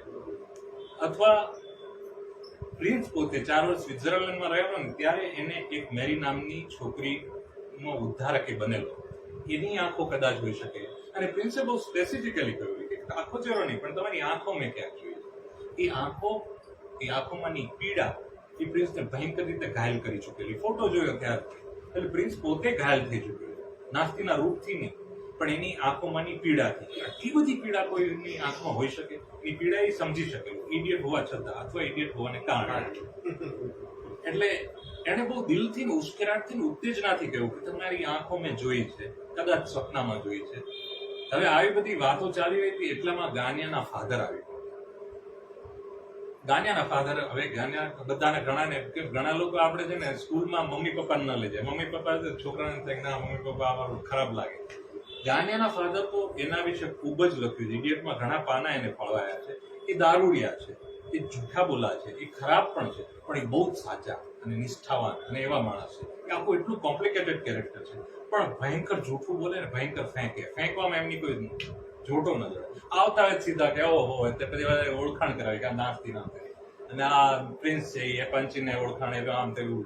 એટલે પ્રિન્સને સંબોધીને ઓલા ગાનિયાના પિતા સીધું શરૂ કરે, ઓહ એપાન્ચિન. ઓકે, એપાન્ચિન મારો જૂનો દોસ્તાર, અમે લોકો સાથે બંને ફૌજી હતા, પણ હમણાંથી મારી જોડે નથી બોલતો. એનું કારણ એમાં એક છે ને, એક બાઈ, એની એક ઓળખીતી બાઈ એક દિવસ મને ટ્રેનમાં પડી ગઈ. હું ટ્રેનમાં જઈ રહ્યો હતો, હું સિગાર પીકી રહ્યો હતો, 2 સ્ત્રીઓ આવી. એમાંની એક બ્લુ ડ્રેસ કરેલો, એના હાથમાં નાનકડું ગલુડિયું હતું. તો એ પાંચીની ઓળખીતી, મને શું ખબર, એ આવીને સામે બેઠી ગઈ, હું સિગાર પીતો હતો. તો એને સીધી એ બાઈએ, બ્લુ ડ્રેસ વાળી બાઈએ મારી હાથમાંથી સિગાર લઈને બારીમાંથી બહાર ફેંકી દીધી. મેં કઈ નહીં, મેં એનું ગલુડી ઉપાડીને બારીમાંથી બહાર ફેંકી દીધી. સાવ ખોટી વાત આવી, કોઈ ઘટના બની. તો નાસ્તી મજાક કરવા જ આવી. નાસ્તી કે વાહ શું કોઇન્સિડન્સ, મેં હમણાં જ 15 દિવસ પહેલા છાપામાં ન્યૂઝ વાંચ્યા. આ ઘટના એક બ્રિટનમાં બનેલી. અને આવી જ રીતે એક ભાઈ સિગાર પીતા હતા, એક બેન આવે એની પાસે ગલુડિયું હતું, અને સિગાર ફેંકી, અને ગલુડિયું ફેંક્યું. તો ગાનિયાના બાપા એ હશે, આ તો મારું તો બહુ જૂની ઘટના, તમે 1 મહિના, મારી તો 5-6 વર્ષ પહેલાની ઘટના, એ આખી જુદી છે. તો નાસ્તી વાળી કે અચ્છા, પણ એમાં બીજો કોઇન્સિડન્સ છે. તમારા વાળી જે સ્ત્રી છે એને બ્લુ ડ્રેસ કરેલો, અને છાપામાં જે કિસ્સો એમાં બ્લુ ડ્રેસ હતો, અને એવું હોય તો તમને કટિંગ મોકલું. આ બધી વાત ચાલતી હતી એટલામાં બારણા પર હિંસક ટકોરા પડે. દોરી તો તૂટેલી, એટલે ધાડ. એટલે ગાનિયા પોતે દોડ્યો અને બારણું ખોલ્યું. સામે મિસ્ટર ભ્રોગુસિંહ, એકલો નહીં, ઓલો લેબાડીઓ ને બીજા 5-6 ટકોરીઓ બધા પીધેલા, અને સીધો હુડુડ કરીને અંદર જ ઘૂસી ગયો. ગાનિયા એમ રોકવાની કોશિશ કરી તો ગાનિયાને દૂર ચાલા લોભી લબાડ. એટલે ગાનિયાને લોભી લબાડ સિવાય કોઈ રોગોઝિનને સંબોધીને વિશેષણ જ ન સુધી. એટલે ગાનિયો આગળ જતો રહ્યો, પાછળ રોગોઝિન આગળ જતો રહ્યો ઘરની અંદર, અને પાછળ ગાનિયા એને ખેંચતો. હવે રોગોઝિન ત્યાં હોલમાં પહોંચ્યો ને ત્યાં એને દૂર નાસ્તી બેઠી છે. તો એ અચાનક જ થઈ ગયું, નાસ્તી અહીંયા ક્યાંથી પડતી. પણ તો એને સીધું નાસ્તી પાસે જેમ કહ્યું, નાસ્તીજી એક વાત તમે કહો, તમારી આની સાથે સગાઈ થઈ રહી છે, આ બધું શું છે? તો તરત ગાનિયા આવે કે તું ઘરે જા, તું આવી રીતે કઈ રીતે ઘરે, આ મારા મમ્મી ને મારી બહેન છે, તું આવી રીતે ઘૂસી આવી શકે ના, ચાલે તું બહાર જા. રોગોઝિન કે તું ચૂપ રહેજે. ગાનિયા તું ચૂપ રહેજે, તારા નંબરનો લુચ્ચો, લેભાગો ને લફંગો મેં કોઈ જોઈ નથી જોયો. આથી 3 મહિના પહેલા જુગાર રમવામાં તે મારા 200 રૂબલ અંચેથી પડાવેલા કે નહીં, ત્યાં બાજુમાં છે ને એ ગાનિયાની બહેનનો પ્રેમી ઉભો હતો. એ પાછો ત્યારે ત્યાં જુગારખાનામાં હાજર હતો. એટલે કે જો આ સાક્ષી હતો, બોલ બોલ આ 200 રૂબલ તે મારે આ છેતરીને લીધેલા કે નહીં? અને ગાનિયા, હું તને ઓળખું છું, તને ખાલી 3 રૂબલ આપવાનો હોય ને તો તું 4 પગે લાળ ટપકાવતો આખા ગામના એક છેડેથી બીજે છેડે મારી પાછળ આવે, એટલો તું લોભ્યો ને લુચ્ચો છે, તું તો આડો આવતો જ નહીં. આ બધી માથાકૂટ ચાલી તો બધા આમ આખું માહોલ વેર વિખે. એટલામાં નાસ્તી બોલી કે એક મિનિટ, તું કોણ છે, તારે શું કામ છે? તો રોગોઝિન કે મને ખાલી એટલું કહો કે તમે આને પરણવાના આ લુચ્ચા લફંગા. એટલે નાસ્તીએ પછી પહેલા તો ગાનિયાની મમ્મી અને બેનને જોયું, પછી આખા ગાનિયાને જોયું, પછી એને રોગોઝિનને કહ્યું ના એવો કોઈ સવાલ જ પેદા નથી થતો. જોયું હું કહેતો હતો તમે ન પરણો ચાલો હું તો તને એ કે ગાનિયા. પછી રોગોઝિને નાસ્તીને સમજાવ્યું કે આ ગાનિયા છે ને, હું તમને ચેલેન્જ મારીને કહું, લગ્નના મંડપમાં હું જો 3000 આપું ને તો તમને છોડીને જતો રહેવો છે.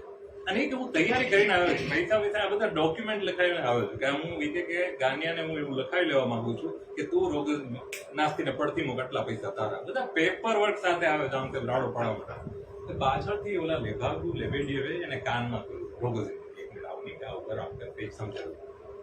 એટલે હા મુદ્દો ઓકે એમ કરીને એને એક બંડલ રૂબલ કરેલું ટેબલ પર મૂક્યું. નાસ્તી 14000 રૂબલ છે. આવી રીતે બધાની હાજરીમાં એક સ્ત્રીની બોલી બોલાય, એક ભયાનક અપમાન, તો એ નાસ્તી જરાય અકળાય નહીં.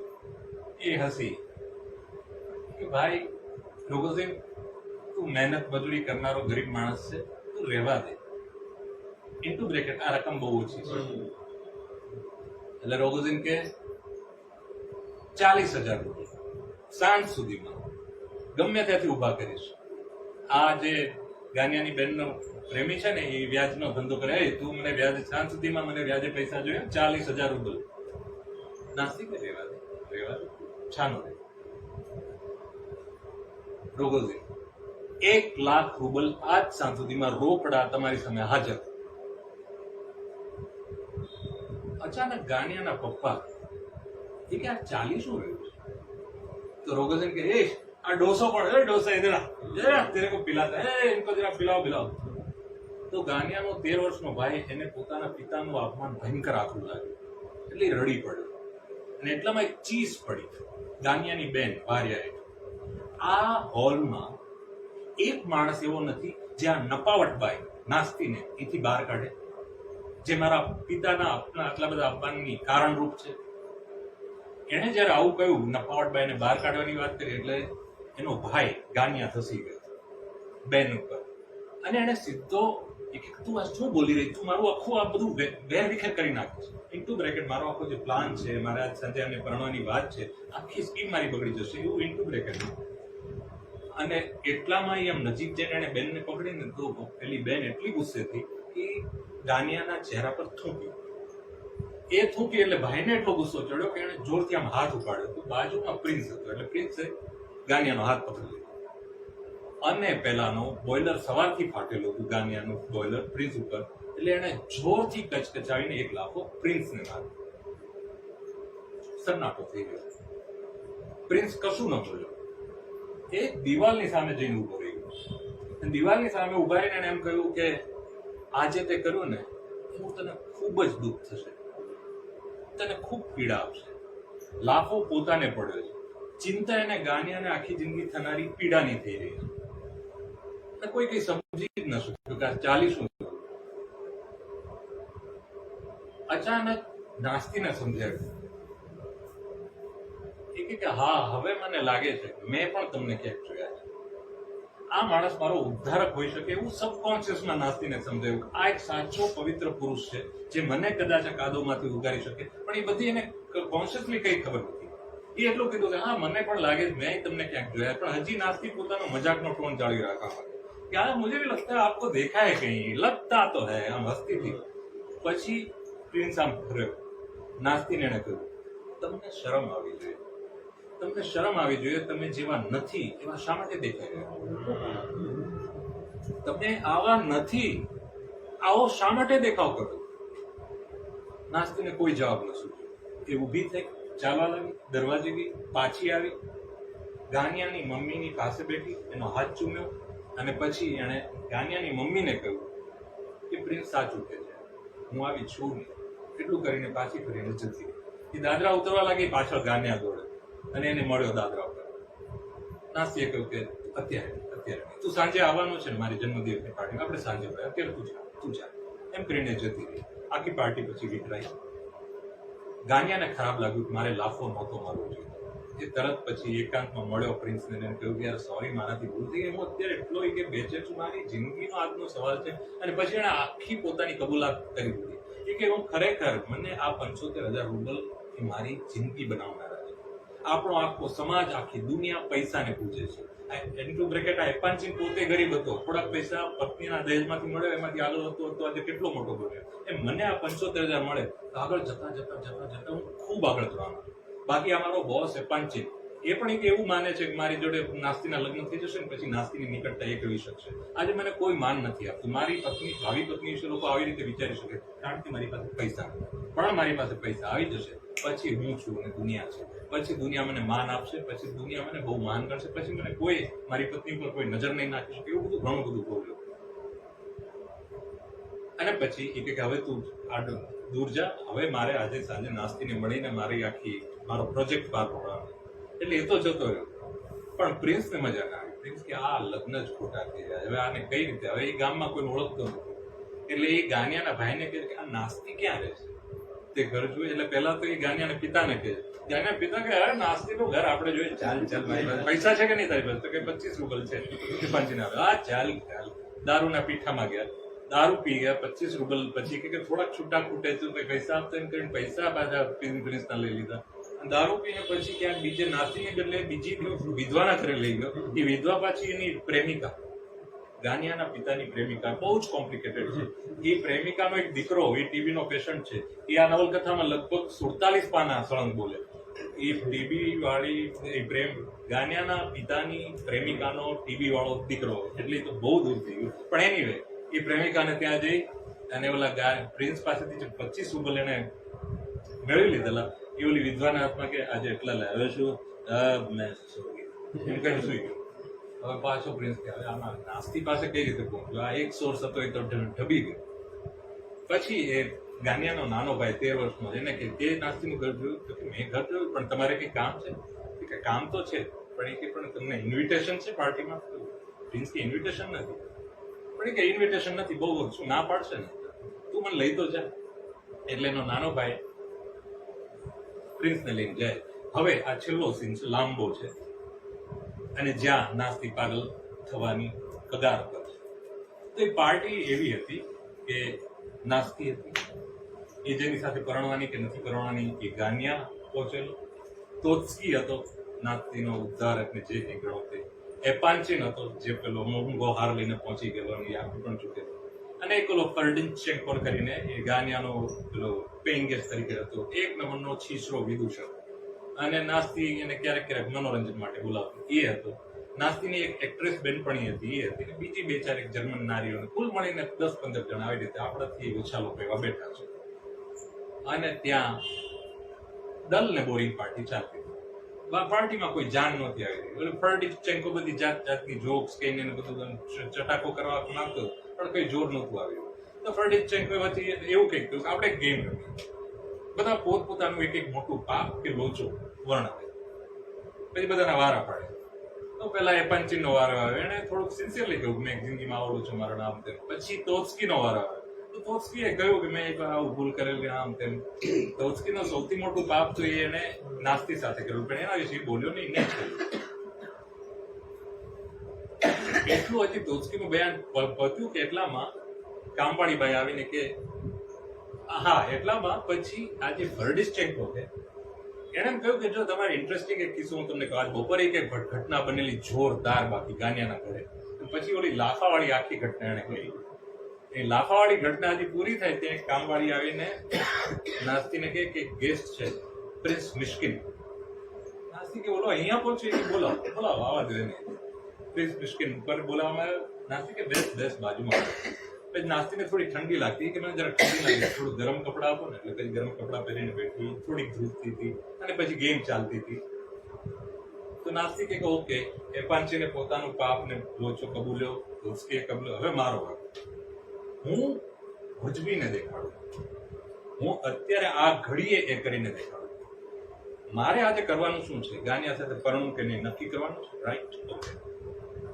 મિસ્ટર પ્રિન્સ નિષ્ઠિત, બોલો મારે પરણવું જોઈએ કે નહીં?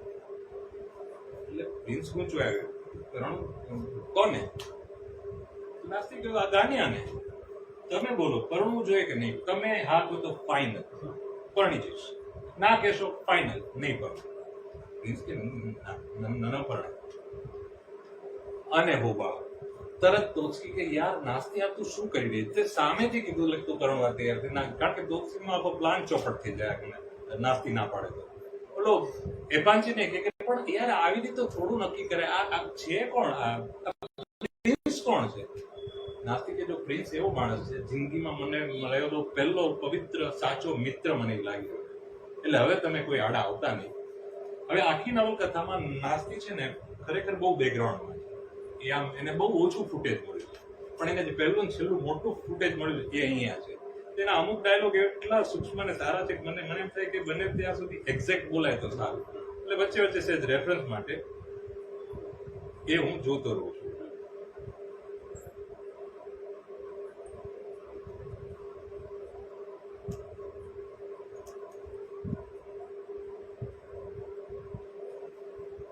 નાસ્તિક કે આ માણસ એવો છે, તમે એમ કહો કે આ કોણ છે પ્રિન્સ? પ્રિન્સ એક સાચો માણસ છે અને એ જે કહે છે એ હું કરવાની છે. એટલે હવે તમે ભૂલી જાઓ, તમે ભૂલી જાઓ કે હું ગાનિયાનો પ્રાણ. અને મિસ્ટર ટોક્સકી, આ તમારા 75,000 રૂપિયા મારે નથી કહેતા, રાખી લો પાછા તમારા. અને મિસ્ટર એપાંચી, આ તમારો મોંઘો હાર મારે નથી કહેતા, પાછો રાખો, તમારી પત્નીને આપી દેજો. અને મિસ્ટર ટોક્સકી, બીજી વાત સાંભળી, આ મારી આ ઘરમાં છેલ્લી રાત છે. કાલે સવારે હું આ ઘર છોડી જઈશ, આ તમારું બધું છોડી જઈશ, હું સાવ બહાર જતી રહીશ. બધાને નવાઈ લાગી કે આ હવે જશે ક્યાં? આખું ઘર ને આખી અમીરી ને બધું છોડીને. બધા સન્નાટો ઉદાસી થઈ. ત્યાં વળી જેમ બપોરે હિંસક ટકોરા પડેલા ગાનિયાના ઘરે, એવા હિંસક ટકોરા નાસ્તીના ઘરે પડે. એટલે નાસ્તી સમજી ગઈ કે ઓલો આવે ગાંડીઓ રોગ છે. એટલે એને કહ્યું કે ઓકે ઓકે બધા બેસો, હવે મારી મુક્તિના દ્વાર ખુલી ગયા છે, ભાઈ બોલાવે ને. આવ્યો રોગોથી, આવે ને ચૂપચાપ, કાંઈ નહીં, મોટું એક ગંદા પેલા છાપાનું એક કવર હતું એમાં વીંટાળેલા, એ કવરનું ભૂંગળું આમ એને ટેબલ પર મૂક્યું. ગાને એટલે નાસ્તી પૂછ્યા શું છે? 1 લાખ રૂપિયા. ફળનો દીકરો તું મળ્યો, આજ સુધી કોઈ કઈ આ તે કહ્યું ને તે પાડી દેખાડ્યું. અને પછી એ નાસ્તી બધાને સમજાવે છે કે હવે એ શું કરવાની છે.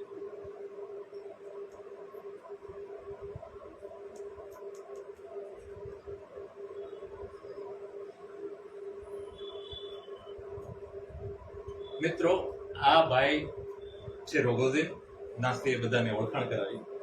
આજે સવારે આ ભાઈએ શરૂઆત 18,000 થી કરે, પછી એ ભાઈ 40,000 પર આવેલા, અને પછી એ ભાઈ લાખ ઉપર આવેલા, અને લાખ લઈને અહીં આવ્યા છે. અને હવે આ લાખ મને ધર્યા છે. પછી એને ગાનિયાની સામે જોયું નાસ્તા કે ગાનિયા, તને મારા પર બહુ દાજ ચડી રહી છે નહીં?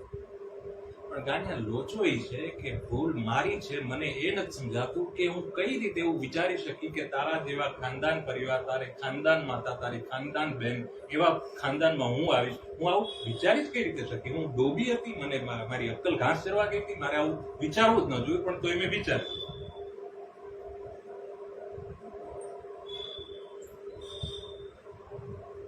અને આ રોગોઝિન જે બધાની હાજરીમાં મારી સોદાબાજી કરે છે, એટલે ગાનિયા ઉપર જ નાસ્તી ભડકી દે કે આ રોગોઝિન બધાની હાજરીમાં મારી સોદાબાજી કરે છે, અને તોય તું પાછું ચૂપચાપ તું જોઈ રહ્યો છે. એટલે આ તું કયા પ્રકારનો માણસ છે? ખરેખર ગાનિયા તું એવો માણસ છે કે $3 ખાતર લાળ ટપકાવતો 4 પગે ગામના આ છેડાથી પેલા છેડા સુધી જાય એવો તું છે? ખરેખર છે? એટલે ગાનિયા તો કઈ બોલી ન શક્યો, પણ રોગોઝીને રાડ પડી, અરે એવો જ છે, એવો જ એક નંબરનો ચાલુ નાલાયક એવો. પછી નાસ્તી ઉદાસ થઈ કે ગાનિયા, તને સારો પગાર મળે છે, તારું એક સારું ઘર ખાનદાન છે, તું મને ચાહતો નથી તો શું કામ? અને તું ખોટી વાતો કરતો નહીં, તું મને નથી ચાહતો એની મને ખબર છે, તું ખાલી 75,000 માટે શું કામ મને પડે એમ કહીને એટલે એટલી ઉદાસ થઈ ગઈ, એટલી ગુસ્સામાં કે આખી દુનિયા યાર.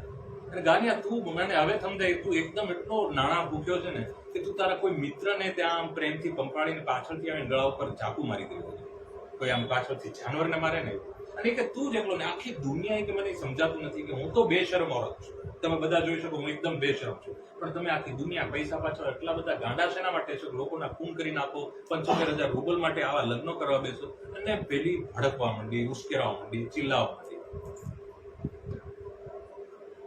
હવે હું તમને કહું છું કે મારી પાસે કઈ નથી, મેં આ બધું આપી દીધું, મારે હવે હું ખાલી ખમ છું, હવે મને કોઈ મારો હાથ ચાલે નહીં. આ એક ગાંડિયો આવ્યો છે. અને અચાનક ભૂલથી નાસ્તીએ પેલા ફર્ડિસ્ચેન્કો નામના વિદૂષકને પૂછ્યું, ફર્ડિસ્ચેન્કો તું મને એક વાત કર કે મેં આ 75 છોડી દીધા, ઘર છોડી દીધું, હું કઈ નથી, હું કઈ એક સાવ બહાર રખડતી નારી છું, તું મારો હાથ પકડે? તો ફર્ડિસ્ચેન્કો કે ના સોરી હું ના પકડું, પણ આ પ્રિન્સ કદાચ પકડે, પ્રિન્સ તમારો હાથ પકડી શકે. હવે કઈ કારણ વગર ફર્ડિસ્ચેન્કો પ્રિન્સનું નામ મૂક્યું, એટલે નાસ્તી પ્રિન્સને પૂછ્યું તું મારો હાથ પકડે? પ્રિન્સ કે હા, તમારો હાથ પકડું. અને સન્નાટો. નાસ્તીને ખ્યાલ તો આવી ગયેલો કે આ બહુ શુદ્ધ પવિત્ર સારો માણસ છે, પણ ડોબો છે, ઇડિયટ છે. આમ જે મોઢું ફાટી રહેલું એને પહેલેથી સમજાય કે થોડોક તો ડોબો છે. એટલે નાસ્તી પછી હસી કે આ બધી વાતો સારી છે. પહેલી વાત તો એ કે તમે છે ને મિસ્ટર પ્રિન્સ મિસ્કિન, તમે માંદા છો, તમારી પત્નીની નહીં નર્સની જરૂર છે, એટલે તમે રહેવા દો. બીજી વાત કે તમે આપણું ભરણ પોષણ કઈ રીતે કરી શકશો આ બધી. એટલે પ્રિન્સે બહુ સાદી રીતે કહ્યું કે જોઈએ હું જો તમને પરણું તો હું તમારા પર ઉપકાર કરી રહ્યો એવું નથી, ઉપકાર તમે મારા પર કરશો. મારામાં કઈ નથી, તમારામાં ઘણું છે. તમે જેટલું વેઠ્યું છે એટલું કોઈ નથી વેઠ્યું. તમે જેટલી પીડાઓમાંથી પસાર થયા છો આગમાંથી, એટલી આગમાંથી કોઈ પસાર નથી. તમે જે રીતે આખો વૈભવ જાહો જલાલી એમ ઠુકરાવીને કાલે સવારે નીકળી જવાની વાત કરો, આખા ટોળામાંથી એક પણ માણસ એટલી તાકાત નથી. તમે મજબૂત છો, પણ તમે ગિલ્ટ અનુભવો, તમને ગુનાની લાગણી થાય, તમને એમ થાય હું ગંદી છું, હું ભ્રષ્ટ છું. સ્ત્રીઓને આવું બહુ થતું હોય કે હું ગંદી થઈ ગઈ, એવું કશું નથી. તમે તમારા ગિલ્ટમાંથી બહાર આવો, સ્વસ્થ થાઓ, તમે મને ભણશો તો હું તમે મારા પર ઉપકાર કરો છો એવું ખરેખર સમજો. હું તમને વિનંતી કરું છું, તમે પવિત્ર છો, તમે શુદ્ધ છો. એટલે પેલી ભડકી નાસ્તી, હું શુદ્ધ છું ને પવિત્ર છું, એ બધી જૂની ક્લાસિકલ નવલકથા અને હિન્દી ફિલ્મોમાં ચાલે એમ તું કે આપ તો બહુ પવિત્ર હૈ, કુછ નહીં હૈ, હું પવિત્ર નથી એમ કહીને પાછી પેલી ભડકી.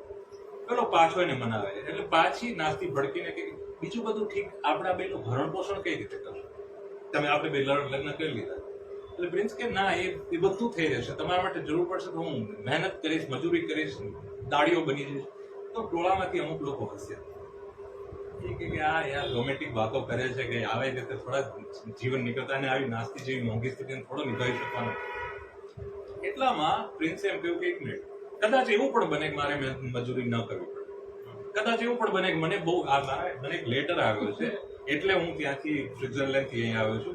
મોસ્કોમાં મારી કોઈ દૂરની રિલેટિવ મરી ગઈ છે અને એનો બહુ મોટો વારસો 15 થી 25 લાખ રૂબલ જેવો એ એટલો મને મળવાનો છે.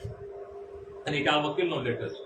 એ વકીલ કોઈ જેઠમલાણી જાણીતો હશે, આ જેઠમલાણીનો લેટર કોઈ જેઠમલાણીના પેલા હેન્ડરાઇટિંગ, એ જમાનામાં ટાઈપ રાઇટિંગ નહોતા, એટલે જાણીતા વકીલના હેન્ડરાઇટિંગ એ લોકો જાણતા હોય.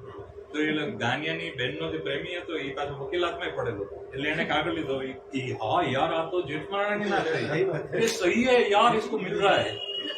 હવે રોગોઝિન જોડે 10 જણ આવેલા છે, બધા પીધેલા હતા, અને એ બધા 12ની રૂમમાં ઉભા રહેલા, કારણ કે ઓલો જનરલ લેપાન્ચીન ફોજીના ગળે શું. એટલે બધે હોબાળો મચી ગયો કે આ જે લગરો સવારે પોટલું લઈને આવેલો, એપાન્ચીને કહ્યું ખરું કે આ સવારે પોટલું લઈને આવ્યો, મેં સલાને 25 રૂબલ ઉધાર આપ્યા, આ તો હજારો લાખોનો આસામી નીકળે. એટલે બધા કોંગ્રેચ્યુલેશન પ્રિન્સ, કોંગ્રેચ્યુલેશન પ્રિન્સ. હોબાળો, ચીસા ચીસ, રાડો રાડ. અને પેલી નાસ્તી અહીંયા બેઠી, જેને ઠંડી લાગી રહી છે, જેનો મગજનો તાવ ચડી ચૂક્યો છે, જે અડધી ક્રેક થવાની અણી પર છે, એ આમ શાંતિથી બેસીને જોઈ રહી છે આ બધા પૈસામાં કેટલું આખું બદલાઈ ગયું. અને એને પ્રિન્સ સામે જોયું અને ગુસ્સાથી જોયું, પણ પ્રિન્સને જોઈને પાછી જરા ઠંડીએ પડી અને બધું ચાલતું રહ્યું. અચાનક જનરલ એપાન્ચીને પ્રિન્સને કહ્યું, પ્રિન્સ યાર આમાં ક્યાં પડી રહ્યો છે, આમાં તું. તો એ નાસ્તી સાંભળી ગઈ. એણે કીધું, જનરલ दूर रहे, अब मैं प्रिंसेस का नाम नहीं ले, है विश्वतोत्सकी, शादी कर ले, अपनी बीवी को लेकर पार्टी में आ, और उस वक्त मैं भी प्रिंस मिस्किन और प्रिंसेस मिस्किन मैं भी आऊंगी उधर, और तुम्हारी वाइफ के साथ ऐसे बैठूंगी और बात करूंगी कि मैं भी प्रिंसेस हूं. એટલે ઓલમોસ્ટ એનું ફટતી ગયું. અને આ બધું બોલવામાં પછી અચાનક કે એ રૂકો રોગઝે, તું અભી મત જા, તું ના જતો, બેસ, હજી હું કદાચ તારી જોડે આવું. એટલે પાછા બધા પૂછવા, અરે એક મિનિટ, આ પ્રિન્સની જોડે પરણવા થઈને પાછું રોગઝે. એની બેનપણી જે હતી એક્ટ્રેસ નાસ્તીની, એ કે એક મિનિટ તું ગાંડી થઈ ગઈ નાસ્તી, તું શું કરી રહી છે, એને ભગાડ, અહીંયા આ ઘરમાં હોવો જ ન જોઈએ, તું અત્યાર સુધી બેસાડે નહીં, આખી ઓલી લબાડ ગેંગને બેસાડે, બધાને બહાર કાઢ. અને ઓલમોસ્ટ રડી પડતી હોય એવી રીતે નાસ્તી કે એક મિનિટ, એની બેનપણીનું નામ દારિયા, તું શું સમજે છે, હું બાળકને ભ્રષ્ટ કરી રહ્યું છું? બાળકને ભ્રષ્ટ કરવાનું કામ તોત્સકી કરે છે. હું આ બાળકને ભ્રષ્ટ નહીં કરું, આ શુદ્ધ પવિત્ર બાળક છે. એ મારી નજીક જશે એ પીંખાઈ જશે. આખી જિંદગી એને લોકો કહેશે તોત્સકી નહીં રાખતા, આખી જિંદગી ગાનિયાઓ જશે કહે છે, આખી જિંદગી રોગોઝીન જેવા આવીને મારી બોલીઓ લગાવશે. અને આ માણસ આ ઇડિયટ, હું એની સાથે જાઉં ને, હું પોતે ગંદી અપવિત્ર ભ્રષ્ટ છું, અને એની જોડે જાઉં તો એ ગંદો અપવિત્ર ભ્રષ્ટ છે એવી મને ડર છે. અને હું એવી નથી, હું આ માણસને હું એને ન પકડું, હું આવી ખરાબ નથી એમ કરીને પોતે બચાવ કરવા જાય છે. પછી તો બહુ જ જનૂની સંવાદ, બહુ લાંબા છે, આખા એક્ઝેક્ટ યાદ કરીશ તો, પણ છેલ્લા થોડા જે છે એ એક્ઝેક્ટ તમને કહી દઉં.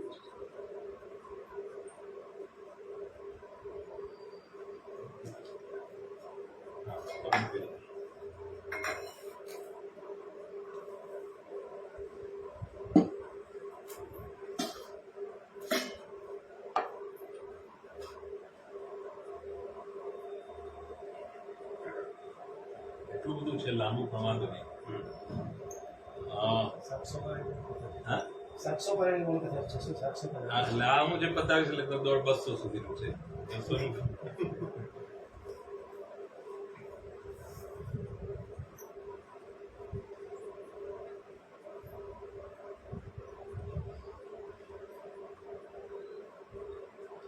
એટલે એનું એક જ કહેવું છે કે હું બાળકોને ભ્રષ્ટ નથી કરતો, એ કામ તોત્સકી કરે છે. હું એની સાથે રોગોઝીન આપણે જઈએ બહાર, ત્યાં દારૂ હશે, રોગોઝીન કે બોસ દારૂ હશે, મ્યુઝિક હશે, ચાલો એમ કરીને તો જવાતી હતી. અને એની બે કામવાળીઓ હતી, એટલે આણે માફી માંગવાની શરૂ કરી નાસ્તી, કે તમે મારી સેવા કરી, તમે મારી નોકરાણીઓ હતી, ખરેખર હું પતિતા છું, હું ગંદી છું, હું ભ્રષ્ટ છું, મારે તમારી સેવા કરવી જોઈએ હતી, પણ હવે તમે મને માફ કરજો, હું જાઉં છું, ચલો આવજો, થેન્ક યુ. પછી તોત્સકીનો આભાર માન્યો કે તમે મને હથેળીમાં રાખી છે, એની હું ના નથી પાડતી, તમે મને સારી રીતે રાખી છે, સોરી, ચાલો આવજો, હું તમને ફ્રીમાં મુક્ત કરું, મારે એક પણ પૈસો નથી જતો, એમ કરીને ઊભી જ થવા લાગી. છેલ્લે પેલા પ્રિન્સ સામે જોયું. પ્રિન્સ તો એકદમ હેપતાઈ ગયો, અને પ્રિન્સે છેલ્લે કહ્યું કે તમને મગજનો તાવ છે, તમારું મગજ અત્યારે કામ નથી કર્યું, અત્યારે આ નિર્ણય ન લો, અત્યારે તમે બેસી રહ્યો. અને એણે સમજાવવાની કોશિશ કરી, પણ નાસ્તી માની નહીં.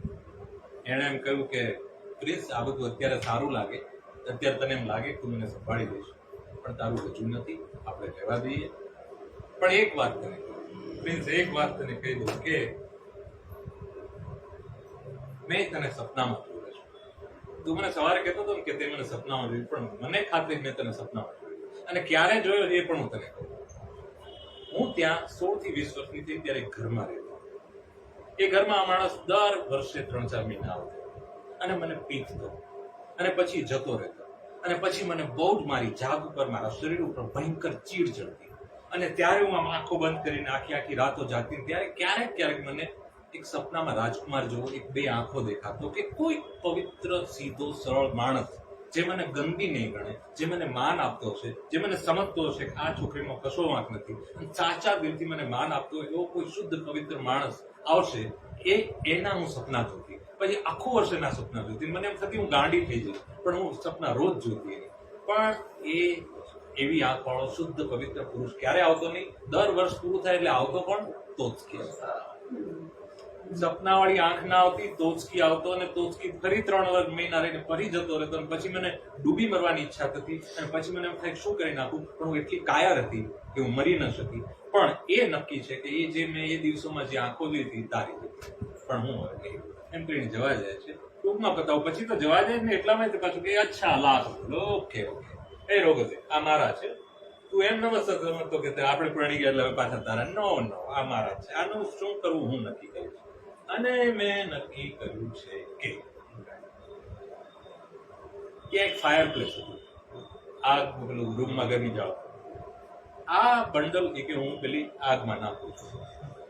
ગાનિયા તારે બંડલ લઈ લેવાનું, હાથ મોજા નહીં પહેરવાનું, બાયો કાંડા સુધી ચડાવવાની છું, બધી જ એકદમ વર્ણન કરીને ખાલી તારે લઈ લેવાનું, ચીપીઓ નહીં વાપરવાનો. લઈ લે તારા. ગાનિયા તો કઈ બોલી જ નથી શકતો. આને ધડધને ઘાટ કરી દીધો.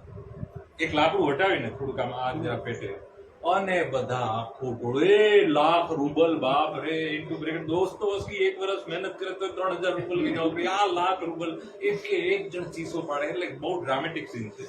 નાસ્તી શાંતિથી બેઠી, ગાનિયા શાંતિથી ઉભો છે. એ ધ્રુજી ગયો છે, પણ એ હટી નથી રહ્યો. અને પછી ઓલો લગાગ્યો લેબેડિયો એ કે કહેતા હું જીભથી ઉપાડું, મોઢાથી ઉપાડું, પણ તમે આ કાઢો, બહાર કાઢો, બહાર કાઢો. એટલામાં ગાનિયા આમ ઊંધો ફરે છે દરવાજા તરફ. એક ડગલું ચાલે ને બેહોશ થઈને પડી બેભાન થઈ ગઈ. અને પછી નાસ્તી કાઢી લીધી. એનું જે ઉપરનું કવર હતા, 3-4 લેયર હતા છાપાના, એ બળી ગયા. ઉપરની 2-4 નોટો થોડી બળી હશે, પણ મોટા ભાગની નોટો બંધ હતી. એટલે પછી નાસ્તી ₹1 લાખ રૂબલનું બંડલ ઉપાડ્યું અને જાહેર કર્યું કે રોગો દે આ બંડલ ગાનિયા, આના ઉપર હક ગાનિયા. એને પોતાના લોભ અને ગુમાન એ બે વચ્ચેના સંઘર્ષમાં પીખાઈને બેભાન થઈ ગયું, પણ જીત્યું એનું ગુમાન.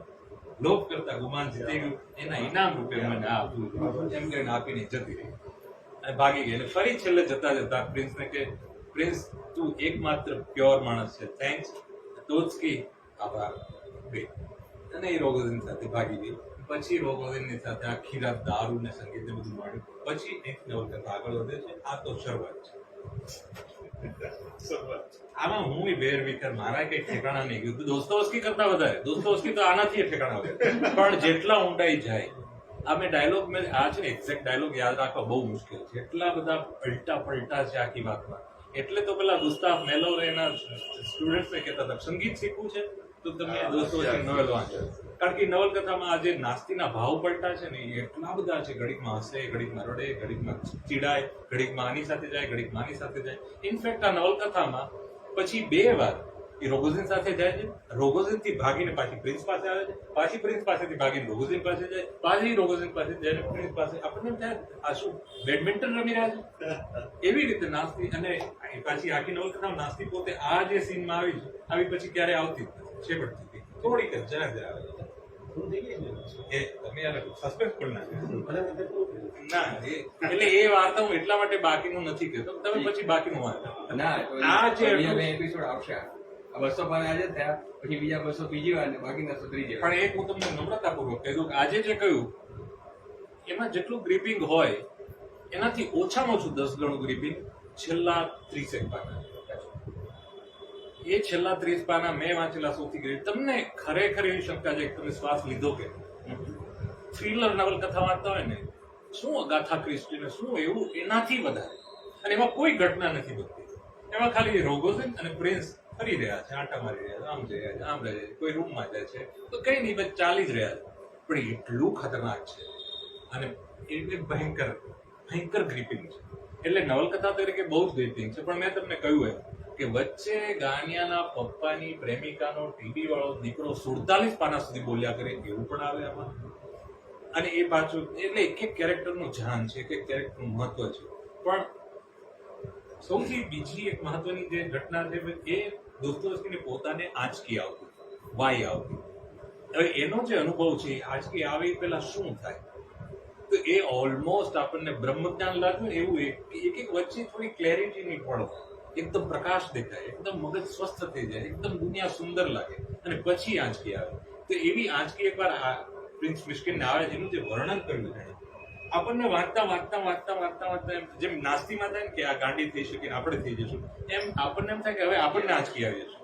એટલી હદ સુધી નજીક લઈ જાય અને ભયંકર એ સીન બિલ્ટઅપ કર્યો છે. પ્રિન્સને આંચકી આવે છે પહેલાના 10-15 પાના એમાંય ખતરનાક છે.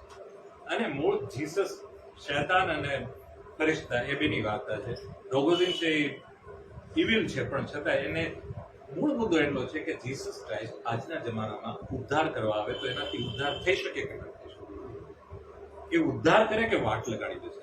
સાવ સાચું એ છે કે આ પ્રિન્સ જો તે દિવસે સવારે ના આવ્યો તો કદાચ નાસ્તી એટલી હદે ગાંડી ન થઈ. એની આખી જિંદગીની જે ઉથલ પાથલો થઈ ગઈ એનું એક કારણ પ્રિન્સનો જરાય ઈરાદો નથી એનું અહિત કરવાનો, પણ થયું શું? અલ્ટિમેટલી અહિત થયું. એ રોગોઝિન સાથે કદાચ ન ભાગ્યો, કદાચ ગાન્યાને પરણી ગયો, પણ આ તો પ્રિન્સે પાછું પોતે તે ઓફર મૂકી. એટલે સરવાળે શું થયું? પણ એ બહુ રસપ્રદ ઢબે કહેવામાં આવે, બહુ વાસ્તવ રિયાલિસ્ટિક રીતે કે કોઈ એક પવિત્ર માણસ આવી જાય અને તમે એની નજીક જઈને ઉદ્ધાર થઈ શકે તમારો, પણ તમારો ઉદ્ધાર ન પણ થાય.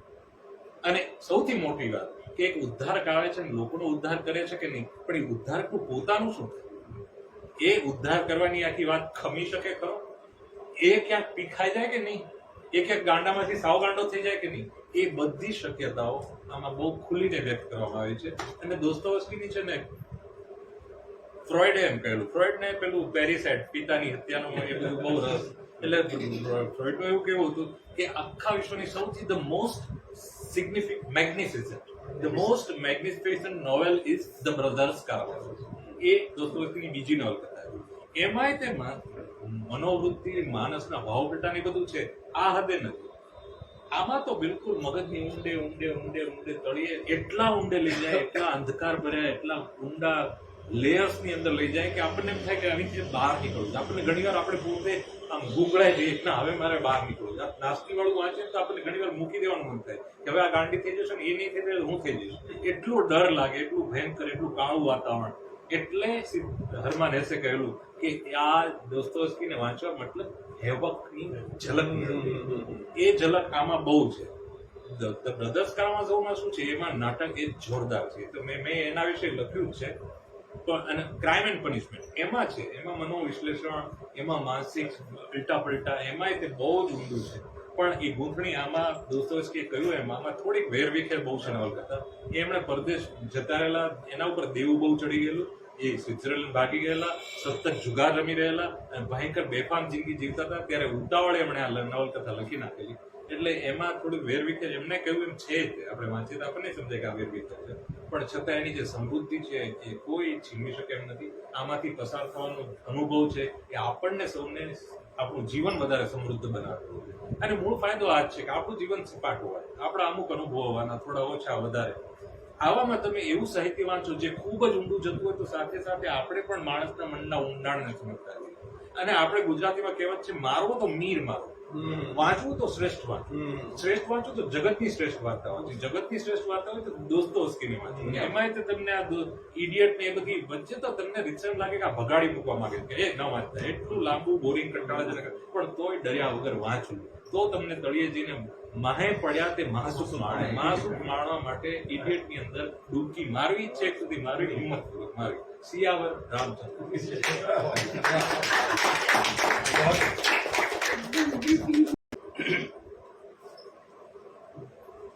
જો ઇડિયટ ઉપરથી ફિલ્મ બને તો એ કેવી હોય એનો આપણે બધા અત્યારે અદૃશ્ય કરી.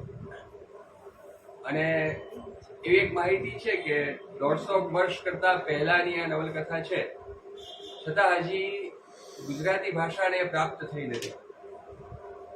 તો આજે હું આપણા બધાની સામે એક પ્રસ્તાવ દીપકભાઈને મૂકું છું કે એ જેટલા ઊંડા ઉતર્યા છે આ નવલકથામાં, તો આ નવલકથાને 155 વર્ષ પૂરા થાય ત્યાં સુધીમાં એ આપણને જો આનો ગુજરાતી અનુવાદ આપે ગુરુશંકર ભટ્ટ બોલો તમે. તો આપણે અહીંયા આગળ એ પુસ્તકની વિશે વધારે સારી રીતે વાત કરીએ.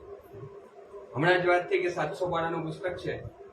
દીપકભાઈએ કહ્યું કે હજી એમણે માત્ર 200 પાનાની જ વાત કરી છે, તો બીજા 200 અને પછી 100 એમ આપણે હજી આના 200 અને 300 બીજા આપણે એના હજી 2 કે 3 એપિસોડ રાખવા પડે. અને મને ખાતરી છે કે દીપકભાઈ એની ના નહીં જ પાડે. આપણે અહીંયા જે મિત્રો બેઠા છીએ એમણે અત્યાર સુધીનું જે કાંઈ પણ સાંભળ્યું એમાં કોઈને કશું પૂછવું હોય તો હવે આપણે દીપકભાઈ અને તમારી વચ્ચેથી ફરી પાછું હું મળી જાઉં.